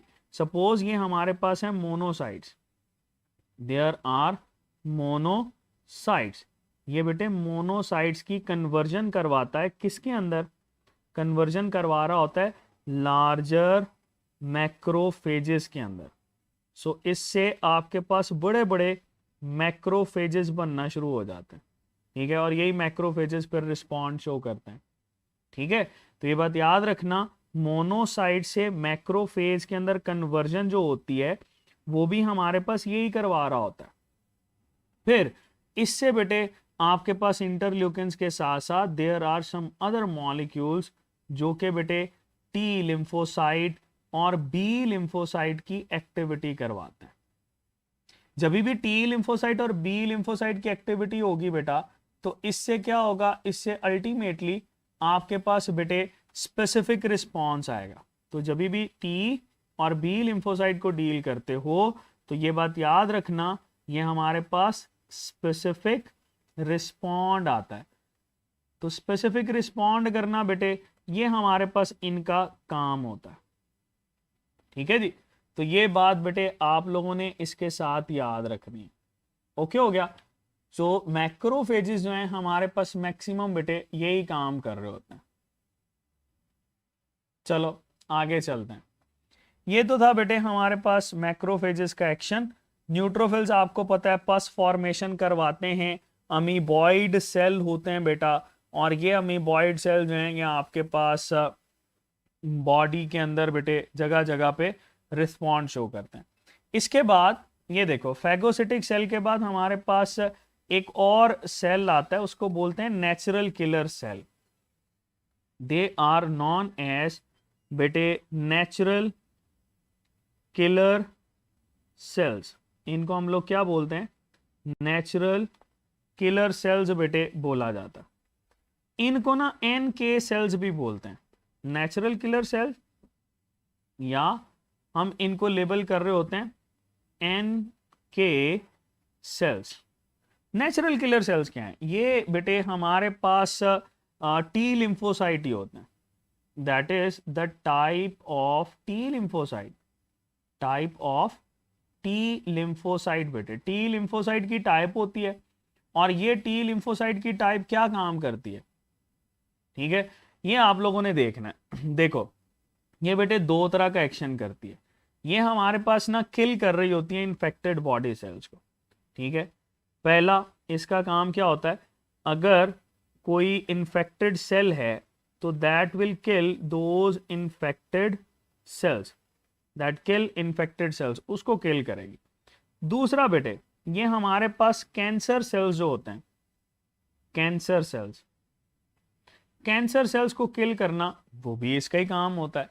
अब सवाल ये पैदा होता है कि ये किल कैसे करते हैं, सवाल ये है कि ये किल कैसे करते हैं। चलो इसको देख लेते हैं। हमारे पास बेटे फर्ज कर लो that is a natural killer cell, ये नेचुरल किलर सेल है हमारे पास। ठीक है, that is a natural killer cell. अगर नेचुरल किलर सेल मौजूद है तो बेटे एंटीजन प्रेजेंटिंग सेल की बेस के ऊपर ये क्या करता है, उसको डिटेक्ट करता है। और यहां पर फर्ज कर लो हमारे पास एक और सेल मौजूद है, दैट इज अ सेल जिसके ऊपर प्रेजेंटेशन है, ठीक है, या इन्फेक्टेड सेल है, suppose that is known as infected cell. तो नेचुरल किलर सेल्स बेटे आपके पास रिस्पॉन्ड करेगा किस तरह से, ये बेटे यहाँ पे केमिकल्स प्रोड्यूस करता है जिनको बोलते हैं परफोरिन्स। ठीक है, they are known as perforins.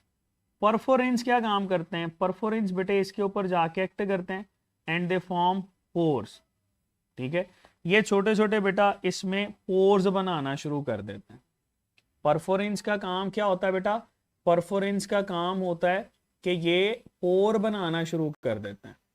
ठीक है, तो ये जो पोर आपके पास बनते हैं यहाँ पर बेटे कुछ मॉलिक्यूल्स जाके एक्ट करते हैं जिनको ग्रेंजाइम्स बोलते हैं, या आप ये कह सकते हो कि प्रोटीएजेस की एक्टिविटी होती है इस पर।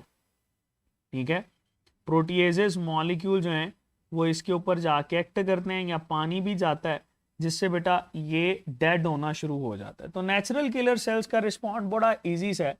नेचुरल किलर सेल्स बेटे हमारे पास रिस्पॉन्ड करते हैं वाया परफोरेंस। परफोरेंस बेटे ये इसके ऊपर एक्ट करते हैं और जाके पोर्स बनाते हैं, उन्हीं पोर्स से बेटा जी ये आपके पास किलिंग स्टार्ट हो जाती है। ठीक है, चलो ये था बेटे हमारे पास नेचुरल किलर सेल्स।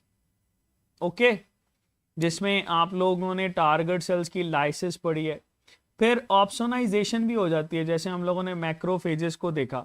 ठीक है, इसको देखो, ये ऊपर हमारे पास ये जो एक्टिविटी होती है ना, इसको हम लोग बोलते हैं ऑप्सोनाइजेशन, दैट इज ऑप्सोनाइजेशन। ठीक है। और यहाँ पर ये जो हम लोगों ने पढ़ा है दैट इज बेटे रेफर टू एज लाइसिस, ठीक है, ब्रेकडाउन शो करता है। फिर हमारे पास ना कुछ इन्फ्लेमेटरी रिस्पॉन्सेज आते हैं, जैसे मैंने ऊपर भी बताया था कि ये इन्फ्लेमेटरी रिस्पॉन्सेज बहुत ज़रूरी हैं, क्योंकि इन्हीं इन्फ्लेमेटरी रिस्पॉन्स से बेटे आपकी बॉडी जो है वो फिर एक्शन करेगी।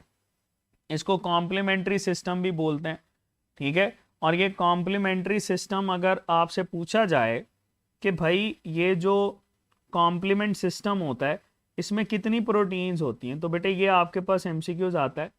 कॉम्प्लीमेंट सिस्टम जो है ये ऑलमोस्ट 20 से लेकर 30 तक प्रोटीन्स रख रहा होता है।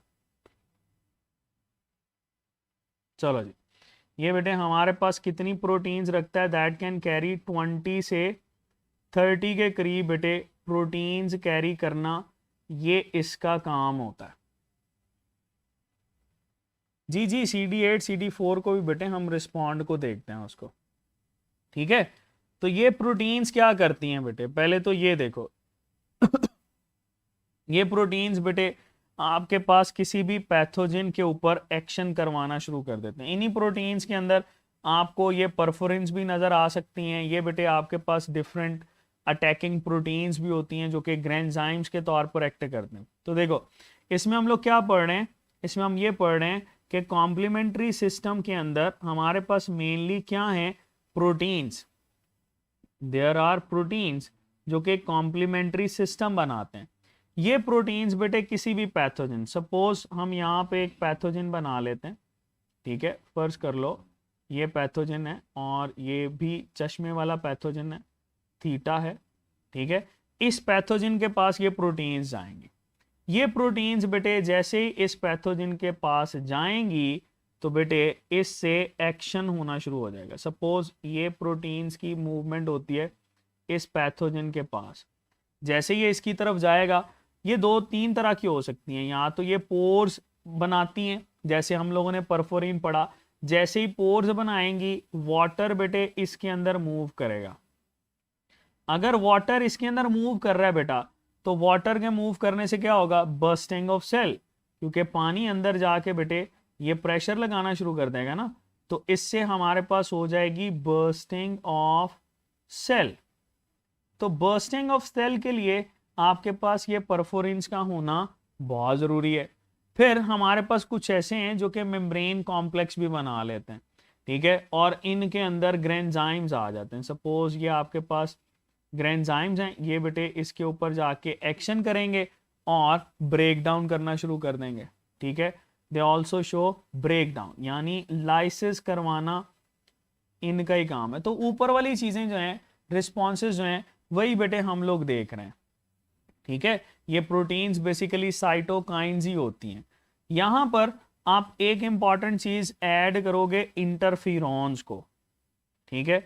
तो इंटरफिरॉन्स बेटे ये मैं यहां पर ऐड करूंगा, इंटरफिरॉन्स। इंटरफिरॉन्स आर समथिंग इंपॉर्टेंट, ठीक है। यही इंटरफिरॉन्स आपको हेल्प करेंगे बेटा चीज़ों को अंडरस्टैंड करने में कि इंटरफिरॉन्स होते क्या हैं। इंटरफिरॉन्स पहले तो मुझे ये बताओ कि ये कितनी तरह के होते हैं। हाँ, अगर आपसे पूछा जाए इंटरफिरॉन्स, तो इंटरफिरॉन्स बेटे दो हम लोग यहाँ पर टाइप्स देख रहे होते हैं। एक होती है टाइप 1, ठीक है। दूसरा बेटे हमारे पास होती है दैट इज टाइप 2, ठीक है। अच्छा, टाइप 1 जो है बेटा, इससे आपके पास आ जाता है अल्फा और बीटा इंटरफिरॉन्स। एक इसमें आ जाता है अल्फा, दूसरा बेटे इसमें आ जाता है बीटा। अल्फा और बीटा ये सारे के सारे इंटरफिरॉन्स जो है ना, most of the body cells, most of the body cells जो है बेटा, ये हमारे पास इनको सिक्रीट करते हैं, ठीक है। अच्छा, टाइप 2 की बात करें तो बेटे इसमें हमारे पास आ जाते हैं गैमा। ये जो गैमा होते हैं ये हमारे पास कौन सिक्रीट करता है, that is secreted by lymphocytes. ये बात याद रखना, लिम्फोसाइट्स बेटे इनको सिक्रीट करते हैं। या हम यहाँ पर नेचुरल किलर सेल्स भी ऐड कर देते हैं, नेचुरल किलर सेल्स भी इसको करा रहे होते हैं। या इन्हीं के साथ आप ये ऐड कर सकते हो कि ये जो गैमा की सिक्रीशन होती है ना, ये आपके पास कहाँ पर हो रही होती है, दो बेटे एक्शंस हम यहाँ पर बताते हैं। या आपके पास जब भी इन्फेक्शन हो तब सिक्रीट होता है, या आपके पास बेटे कैंसर हो, अगर किसी की बॉडी के अंदर कैंसरस एजेंट है तो उसकी वजह से भी बेटे ये आपके पास रिलीज होना शुरू हो जाएंगे। ये इंटरफेरॉन्स जो होते हैं बेटा, इंटरफेरॉन्स, ये इंटरफेरॉन्स बेटे हमारे पास इंपॉर्टेंट हैं क्योंकि यही इंटरफेरॉन्स जाके एक्ट करते हैं और पायरेक्सिया यानी फीवर कॉज करवा रहे होते हैं। ठीक है, आपका इन्फ्लेमेटरी रिस्पॉन्स जो होता है बेटा वो भी इसी से ही हो रहा होता है। ठीक है, बात समझ में आई? तो बेटे ये बात याद रखना, इसको ना हम इंटरफेरॉन्स के रिस्पॉन्ड को कुछ यूं भी शो कर रहे होते हैं। अगर आप इसकी पिक्टोरल व्यू देखना चाहते हो तो पिक्टोरली बेटे हम बिल्कुल सही कह रहे हो, वायरस है ना उसी को ही बनाने लगे हैं बेटा। सपोज ये हमारे पास आ गया ब्लैक कलर से बल्कि इसको हम बनाते हैं रेड पिंक कलर से। सपोज बेटे ये हमारे पास है एक सेल, ठीक है, इस सेल के अंदर जो है ये एक वायरस चला गया। ठीक है, वायरस को हम बना देते हैं that is of this type. ठीक है, ये बेटे वायरस इसके अंदर चला गया। जैसे ही वायरस इसके अंदर जाएगा ना तो वायरस के अटैक से क्या होगा, यहाँ से इसके सेल्स जो हैं कुछ एंजाइम्स बनाना शुरू कर देंगे।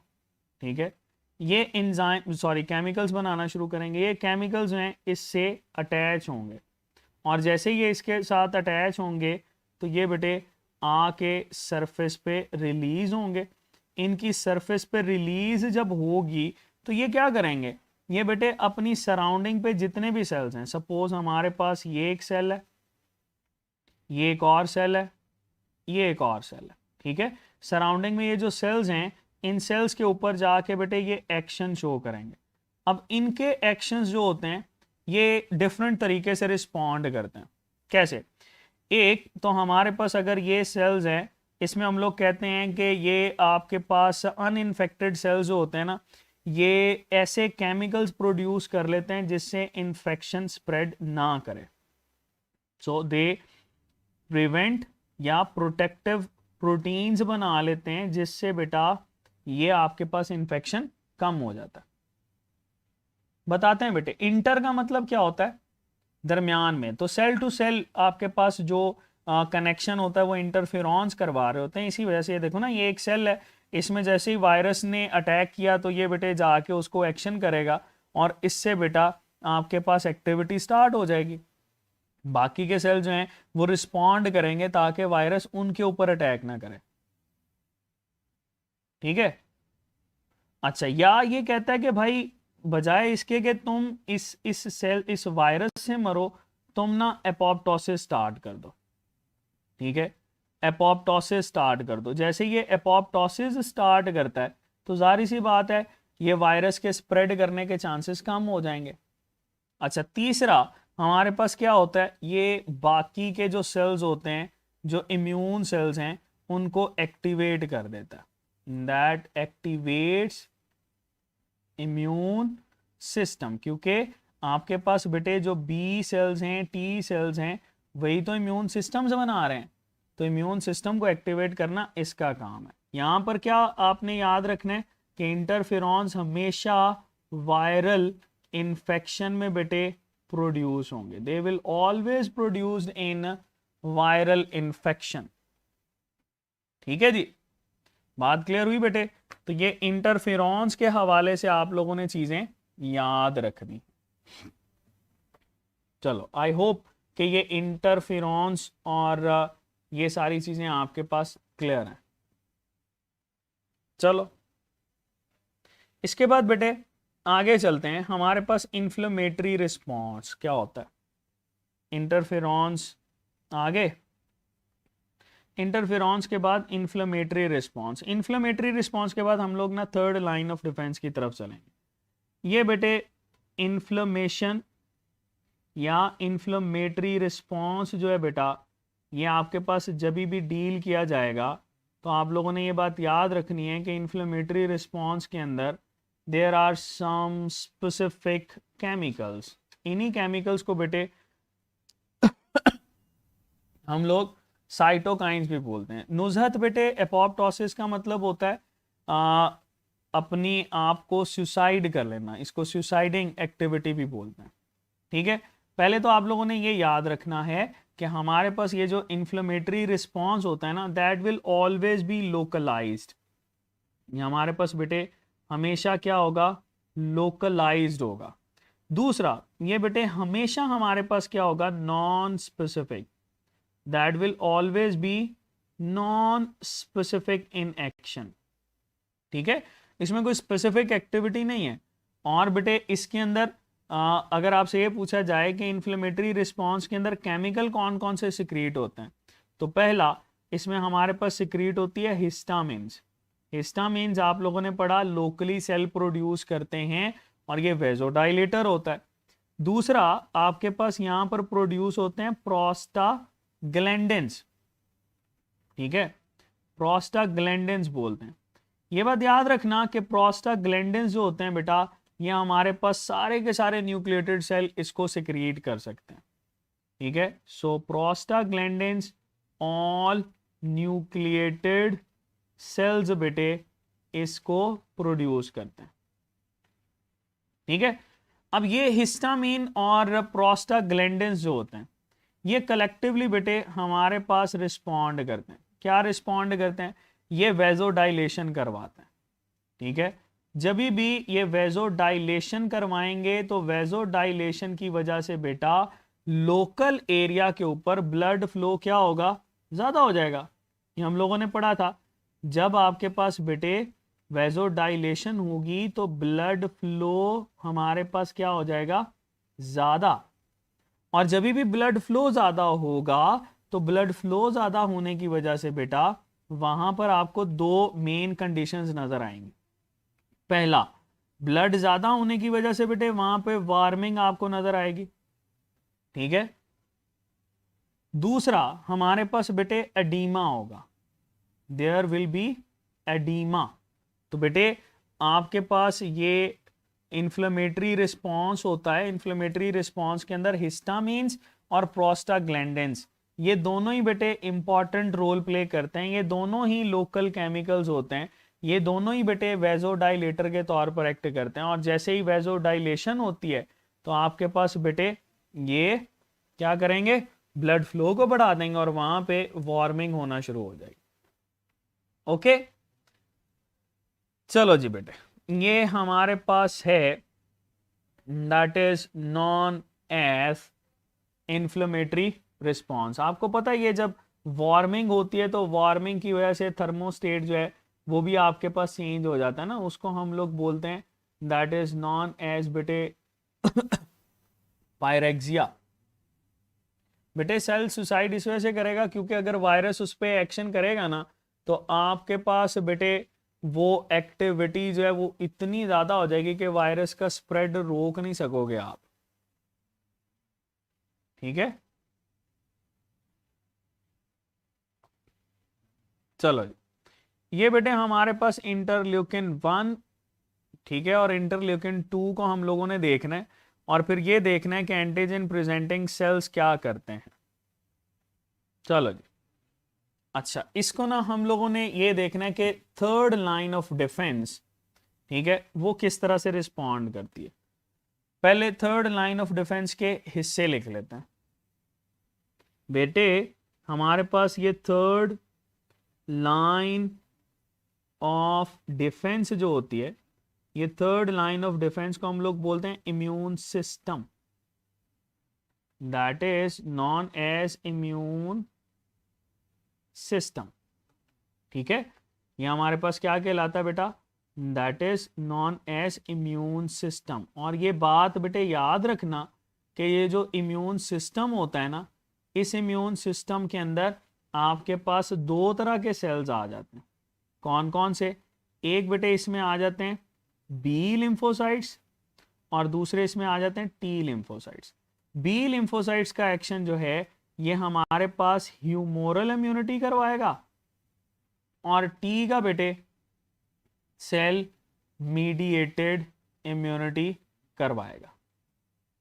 ठीक है बेटे, स्वेलिंग और इन्फ्लेमेशन, अच्छा स्वेल करना, बिल्कुल आपने स्पेलिंग गलत लिखे हुए हैं बेटा। चलो ये ऊपर की तरफ चलते हैं वापस के, थर्ड लाइन ऑफ डिफेंस कैसे एक्टिवेट होती है। सपोज ये बेटे एपीसी को हम लोग देख रहे हैं, यही वाला एपीसी, ठीक है। सो हम क्या करते हैं, इसी एपीसी को बेटे कॉपी कर लेते हैं, ठीक है जी। एपीसी प्रेजेंटिंग सेल, और एपीसी प्रेजेंटिंग सेल को बेटे हम लोगों ने यहां पर पेस्ट कर दिया, ठीक है जी। ये हमारे पास आ गया एंटीजन प्रेजेंटिंग सेल, ठीक है। अब ये एंटीजन प्रेजेंटिंग सेल जो है ये किसको एक्टिवेट करेगा, इसके साथ बेटे जाके एक्शन शो कर रहे होते हैं टी लिम्फोसाइट्स, ठीक है। और इसमें आता है हेल्पर टी लिम्फोसाइट, चलो हम यहाँ पे बना लेते हैं हेल्पर टी लिम्फोसाइट, ठीक है। इसको ये हम लोग हेल्पर टी लिम्फोसाइट बोलते हैं, दैट इज बेटे इसका न्यूक्लियस। ये क्या करेगा, इसके साथ कनेक्शन बना लेता, जैसे ये इसके साथ कनेक्शन बनाता ना बेटे, तो binding site for antigen and binding site for self protein हम इसको बोलते हैं, इसकी साइट के ऊपर। ये बेटे आपके पास इंटरल्यूकिन 2 और इंटरल्यूकिन 1 प्रोड्यूस करेगा, ठीक है। चलो इसको डील करते हैं, हमारे पास यहां पे डील कर लो, एक है बेटे इंटरल्यूकिन 1। अच्छा ये इसकी जगह पे ना सम टाइम आपके पास साइटोकाइंस की टर्म भी यूज की जाती है, तो बेटे वो सही है, साइटोकाइंस इन्हीं को ही बोलते हैं। इंटरल्यूकिन 1 और इंटरल्यूकिन 2 आ गया। इंटरल्यूकिन 2 जो होता है बेटा, ये हमारे पास मल्टीपल फंक्शंस परफॉर्म करेगा, ठीक है। याद रखना, ये जो भी आपके पास इंटरल्यूकिन 2 होता है ना, ये मेनली बेटे बी सेल्स के ऊपर एक्ट करता है, ठीक है। इंटरल्यूकिन 2 किसकी एक्टिविटी करवाता है, इंटरल्यूकिन 2 बेटे आपके पास बी सेल्स, चलो हम यहां पर बना लेते हैं दे आर बी सेल्स, ठीक है। इसको बी लिम्फोसाइट बोलते हैं, बी सेल्स की डिवीजन को एक्टिवेट करवाता है। साथ ही साथ यही इंटरल्यूकिन 1 जो है बेटा, ये cell division of helper T cells की करवाता है, ठीक है। डिवीजन, एक तो इसकी अपनी माइटोसिस स्टार्ट हो जाएगी, दूसरा बेटे बी सेल्स की एक्टिविटी करवाएगा, तीसरा इससे रिलीज होते हैं आपके पास इंटरल्यूकिन 1। तो इंटरल्यूकिन 1 जो है बेटा, ये आपके पास एक्टिवेशन करवाते हैं, ठीक है। इस एक्टिवेशन को हम लोग बोलते हैं कि ये एक्टिवेशन ऑफ टी लिम्फोसाइट के साथ एसोसिएटेड है, that is responsible for the activation of T cells, ठीक है। टी लिम्फोसाइट्स की एक्टिवेशन करवाना इसका काम है। हाँ, अगर वो कहे कि साइटोटॉक्सिक टी सेल्स, तो ये साइटोटॉक्सिक टी सेल्स को एक्टिवेट करवाना बेटे, that is the function of interleukin 2। ये हमारे पास है, फर्ज कर लो साइटोटॉक्सिक टी सेल्स, ठीक है। तो साइटोटॉक्सिक टी सेल्स या हम इनको किलर सेल्स भी बोलते हैं, ये बेटे आपके पास इसमें आ जाते हैं, ये भी इसी से एक्टिवेट होंगे। तो इंटरल्यूकिन 2 जो है बेटा, ये एक्टिवेट करवाता है किसको, बी लिम्फोसाइट को यहां पर, ठीक है, बी लिम्फोसाइट को। दूसरा ये साइटोटॉक्सिक या किलर टी सेल्स को। इंटरल्यूकिन 1 जो है ये आपके पास इसी को ही एक्टिवेट करवा रहा होता है। ओके हो गया बेटा। अब ये देखो ना, हमारे पास इम्यूनिटी तो यहाँ पे एक्टिवेट हो गई, अगर बी सेल्स हैं तो बी सेल्स कौन सी इम्यूनिटी करवाते हैं, ऊपर मैंने बताया था, they are responsible for humoral immunity. तो ह्यूमोरल इम्यूनिटी इसकी वजह से होती है। साइटोटॉक्सिक टी सेल्स जो होते हैं बेटा, ये हमारे पास जब एक्टिवेट हो जाते हैं, तो इसका मतलब ये है कि यहाँ पे बेटा सेल मीडिएटेड इम्यूनिटी जो है वो एक्टिवेट हो गई। सेल मीडिएटेड इम्यूनिटी में टी सेल्स खुद बेटे उस साइट के ऊपर जाते हैं और बेटे उसको अटैक कर रहे होते हैं, इसको जट इम्यूनिटी भी बोल रहे होते हैं, क्योंकि ये खुद ब खुद ही बेटे उसके पास जाते हैं और उसको ब्रेक डाउन करना शुरू कर देता है, ठीक है जी। तो बेटे ये था हमारे पास बी और टी सेल्स की एक्टिवेशन कैसे होती है। चलो अब थोड़ा सा रह गया हमारे पास, इसको डील करते हैं, ठीक है। Cell mediated immunity, cell mediated immunity में आपके पास कौन से सेल्स हम लोग डील करते हैं, टी सेल्स डील करते हैं ना।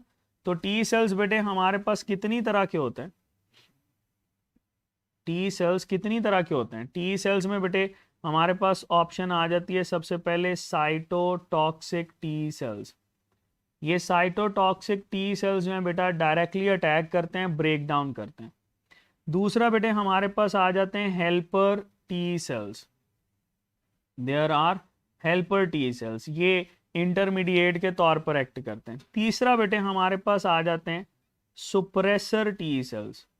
ये जो सुप्रेसर टी सेल्स होते हैं बेटा ये इम्यून रिस्पॉन्स को कम करते हैं।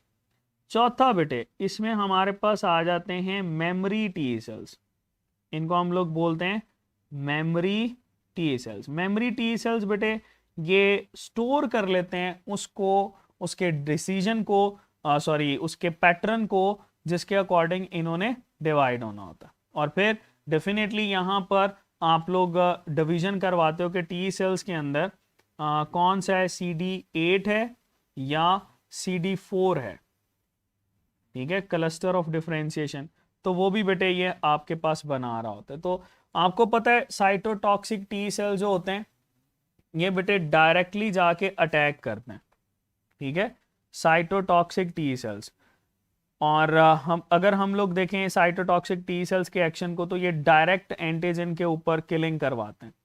सुप्रेसर टी लिम्फोसाइट जो होते हैं बेटा ये भी आपके पास जब इन्फेक्शन जो होता है ना वो सक्सेसफुली रिमूव हो जाता है तो इम्यूनिटी को कम करवाते हैं। अच्छा, यहाँ पर अगर आप ऐड करना चाहो तो ये जो हमारे पास सुप्रेसर टी लिम्फोसाइट होते हैं इसको हम लोग CD8 भी बोलते हैं, ये CD8 कहलाते हैं। और यही बेटे जो साइटोटॉक्सिक होते हैं ये भी हमारे पास CD8 कहलाते हैं, ठीक है। और हेल्पर तो आप लोगों ने पढ़ा हुआ है ना, इसके ऊपर क्लस्टर ऑफ डिफरेंशिएशन कौन सा होता है, CD4, ठीक है। मेमोरी टी सेल्स जो कि बाद में इसके रिस्पॉन्ड को जो है बेटा स्टोर कर लेता है, जिसकी वजह से इसने बताना होता है कि हमारे पास एक्टिविटी होगी या नहीं होगी। ओके, चलो जी, अब आते हैं बेटे हम लोग इसमें आखिरी पड़ाव की तरफ, और इसके साथ ही हमारा जो है ना ये ख़त्म हो जाएगा फर्स्ट ईयर का सिलेबस, और दैट इज़ बेटे बी लिम्फोसाइट्स, ठीक है, बी लिम्फोसाइट्स।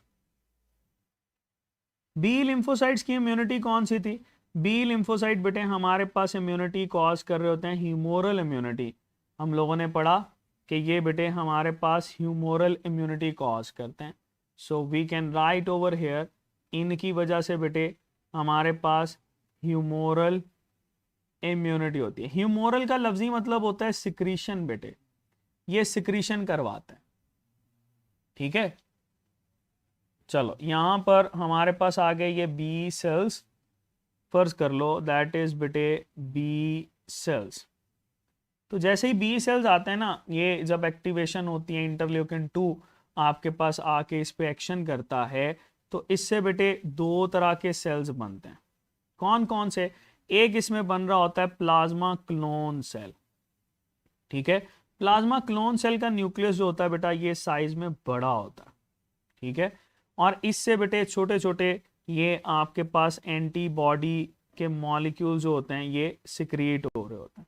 तो ये बात लिख लो यहाँ पे कि एक तो इसमें बनते हैं प्लाज्मा क्लोन सेल्स, और ये प्लाज्मा क्लोन सेल्स क्या सिक्रिएट करते हैं, दे आर सिक्रेटिंग एंटीबॉडीज।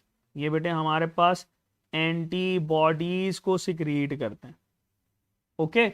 दूसरा बेटे हमारे पास आ जाते हैं इसमें सेल्स जिनको हम लोग बोलते हैं मेमोरी सेल्स।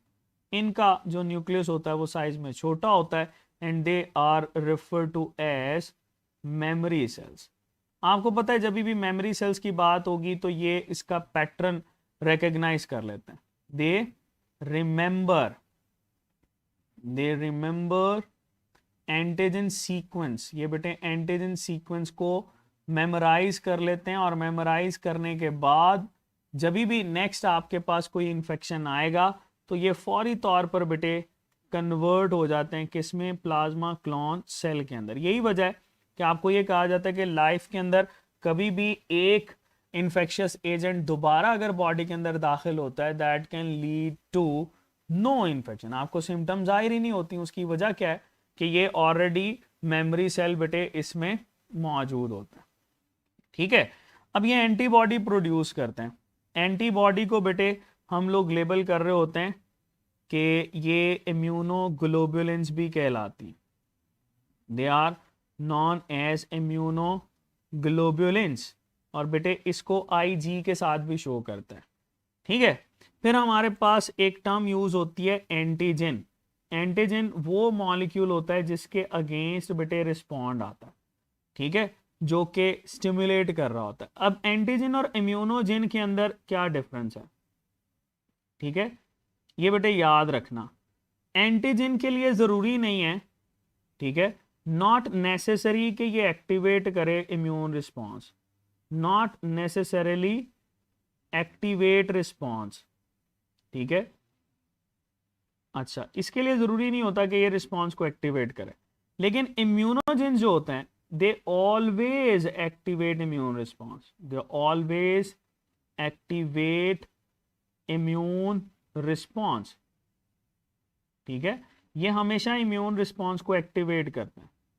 अच्छा, ये भी कहा जाता है कि हमारे पास भाई जितने भी एंटीजन होते हैं ना, ऑल एंटीजेंस, मतलब अगर मैं ये कहूं कि ऑल एंटीजेंस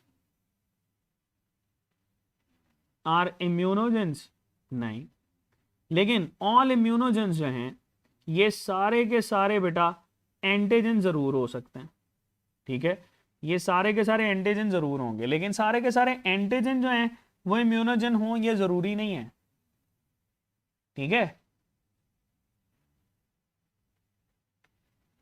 ये बेटे हमारे पास एंटीजन की एक्टिवेशन और एंटीजन और इम्यूनोजन के अंदर रिस्पॉन्ड। एंटीजन के लिए जरूरी नहीं है कि ये हमेशा एक्टिवेट करे इम्यून रिस्पॉन्स को, और इम्यूनोजन हमेशा बेटे एक्टिवेट करते हैं इम्यून रिस्पॉन्स को, ये इसमें डिफरेंस होता है, ठीक है।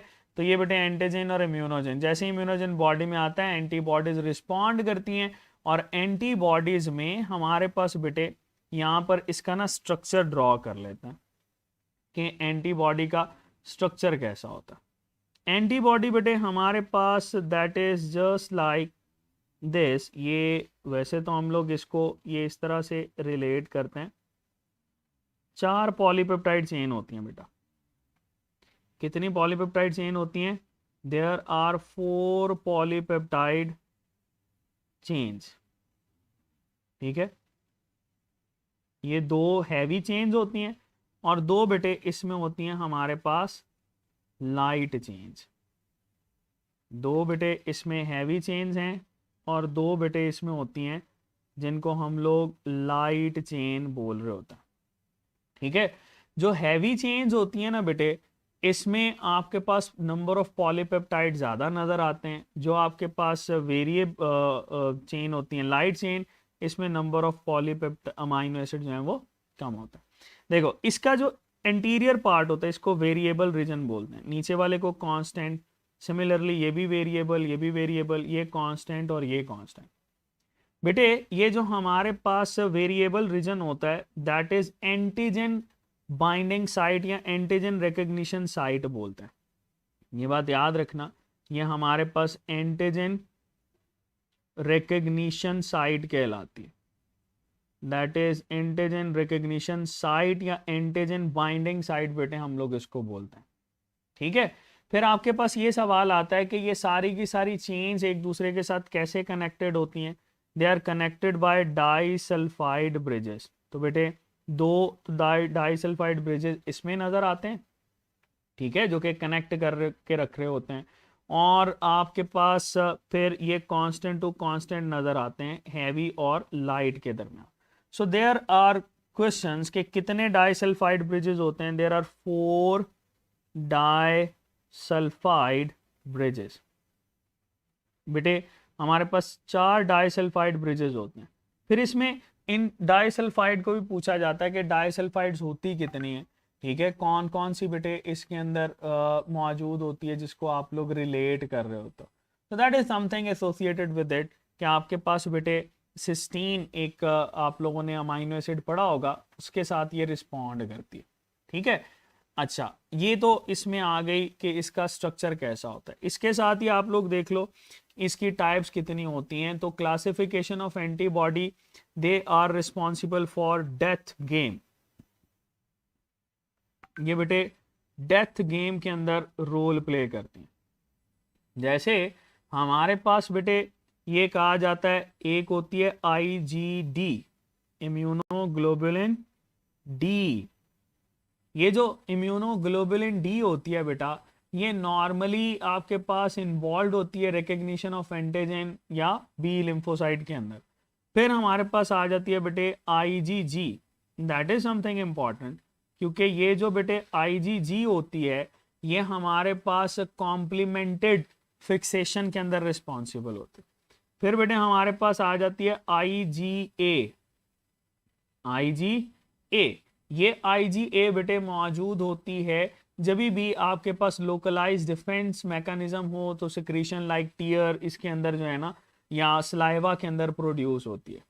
ठीक है, फिर आपके पास आ जाती है बेटे IgM। ठीक है, देयर इज IgM। ये जो IgM होती है बेटा, ये भी कॉम्प्लीमेंट फिक्सेशन करवा रही होती है। और लास्ट पे बेटे आ जाती है दैट इज IgE।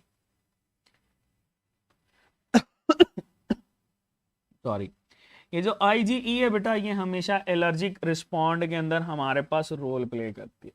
तो दैट इज समथिंग बेटे जो कि आपके पास इस के साथ हम लोग डील कर रहे होते हैं। ठीक है, तो एंटीबॉडीज जब भी एक्शन करेंगी, ये आपके पास बेटे दो तरह की इम्यूनिटी के अंदर हम लोग डील करते हैं। एक आपके पास आ जाती है एक्टिव इम्यूनिटी, और एक बेटे आपके पास आ जाती है पैसिव इम्यूनिटी। ठीक है, एक्टिव इम्यूनिटी क्या होती है और पैसिव इम्यूनिटी क्या होती है, इसको हम लोग डील करेंगे। चलो जी, एक है बेटे हमारे पास देयर इज एक्टिव इम्यूनिटी, और दूसरा बेटे हमारे पास आ जाती है दैट इज पैसिव इम्यूनिटी। ठीक है जी, ये बेटे एक्टिव इम्यूनिटी है और पैसिव इम्यूनिटी। एक बात याद रखना कि ये जो हमारे पास एक्टिव और पैसिव इम्यूनिटी होती है ना, इसमें फर्दर हम लोग क्लासिफिकेशन करते हैं कि क्या ये नेचुरली अकरिंग है या आपके पास एक्वायर्ड है। देखो, एक्टिव इम्यूनिटी हमेशा तब होगी जब एंटीजन बॉडी के अंदर दाखिल हुआ। ठीक है, एंड एक्टिव इम्यूनिटी को क्या हम लोग शो करते हैं, जब भी एंटीजन बॉडी के अंदर दाखिल होगा, एंटीजन दाखिल हुआ, ठीक है, बॉडी ने एंटीबॉडी बनाई। ठीक है, बॉडी फॉर्म्स एंटीबॉडी। जब भी आपकी बॉडी बेटे एंटीबॉडी फॉर्म करेगी ना, इसको बोलते हैं एक्टिव इम्यूनिटी। ठीक है, पैसिव इम्यूनिटी क्या होती है? पैसिव इम्यूनिटी होती है कि outside prepared antibodies, outside prepared antibodies अगर बॉडी के अंदर दाखिल की जाएं तो बेटे ये हमारे पास कहलाती है पैसिव इम्यूनिटी। ठीक है, अब इसको देखते हैं।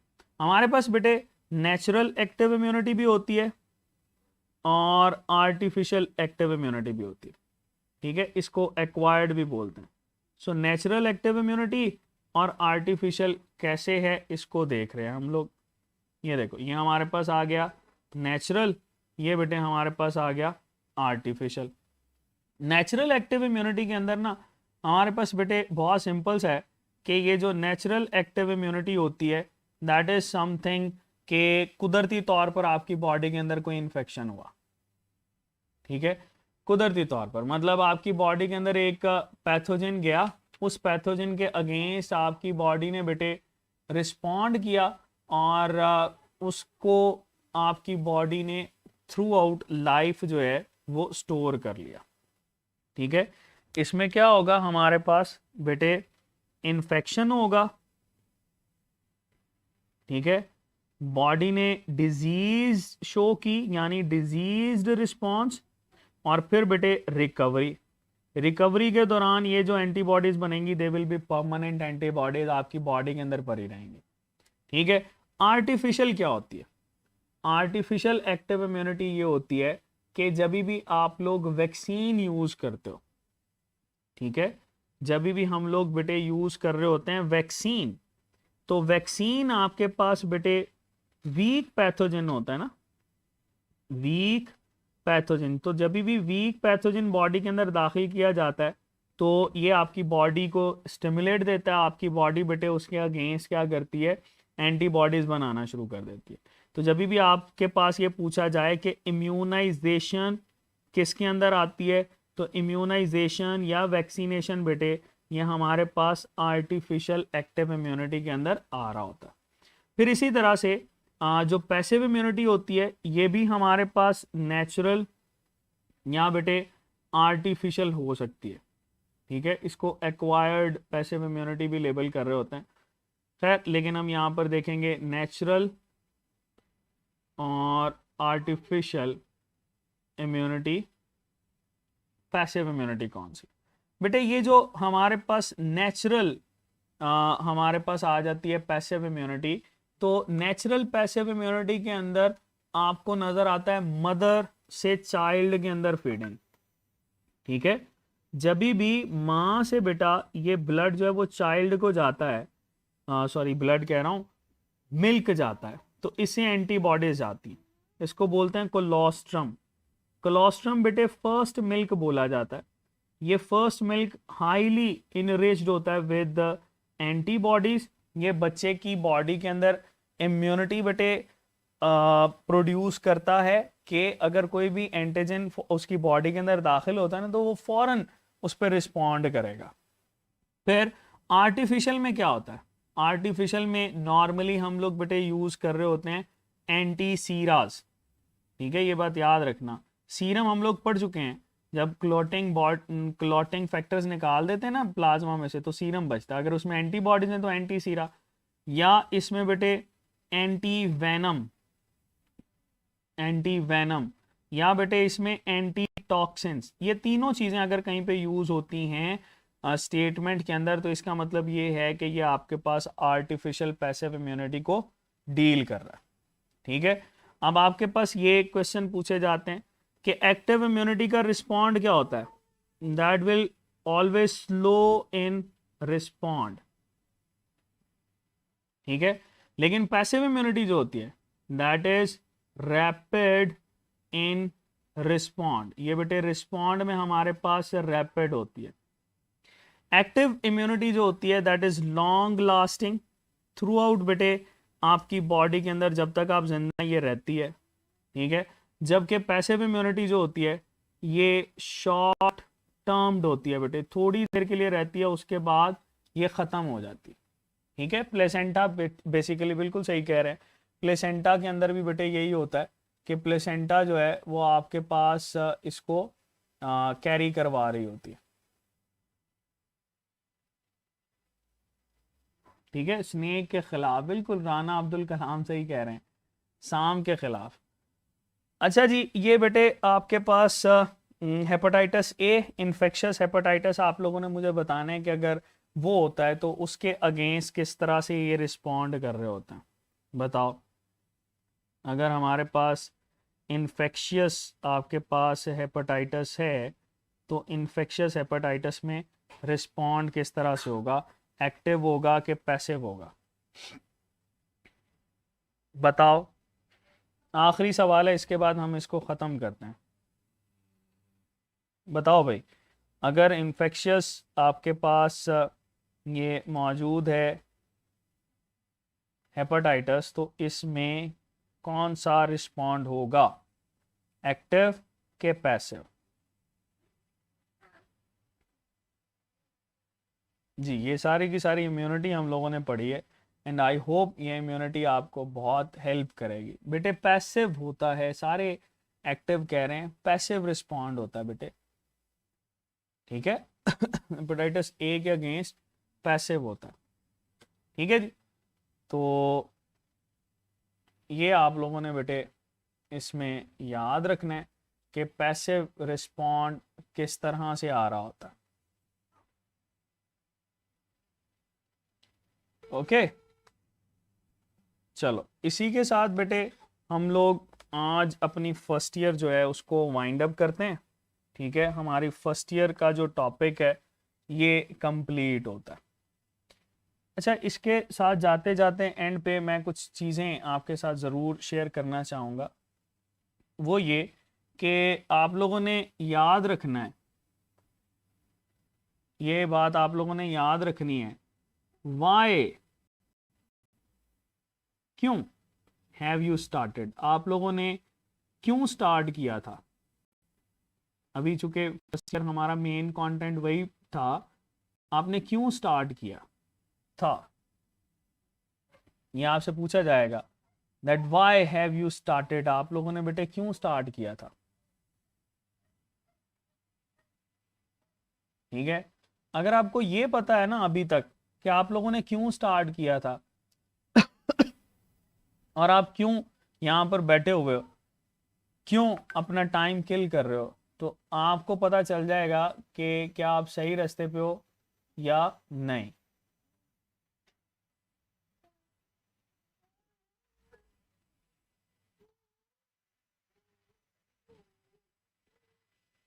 जी बेटे, क्या आप में से कोई बता सकता है कि आपने क्यों स्टार्ट किया था। बिल्कुल, ये एक बच्चे का जवाब आया। अच्छा जी, ये राना अब्दुल कलाम कह रहे हैं अपने पाकिस्तानियों के लिए। गुड बेटे, I appreciate it and you have been very very very obedient student and I appreciate it. ठीक है, चलें, मिशन एमबीबीएस बेटे, आई होप कि ये जो मिशन है ये हम लोग इंशाल्लाह अच्छे तरीके से वाइंड अप करेंगे एंड आप लोग सफ़ेद लिबास में आएंगे। ये याद रखना that you are working for सफ़ेद लिबास। ये आपका सफ़ेद लिबास जो है ना, ये आपको पाकिस्तानियों की, पूरी दुनिया की और आपका अपना जो ख्वाब है उसको पूरा करने के लिए हेल्प करेगा। Wish you very best of luck students, खुश रहें, आबाद रहें, आज़ाद रहें और अल्लाह पाक आपके लिए आसानियाँ फरमाए। अल्लाह हाफ़िज़ बेटे।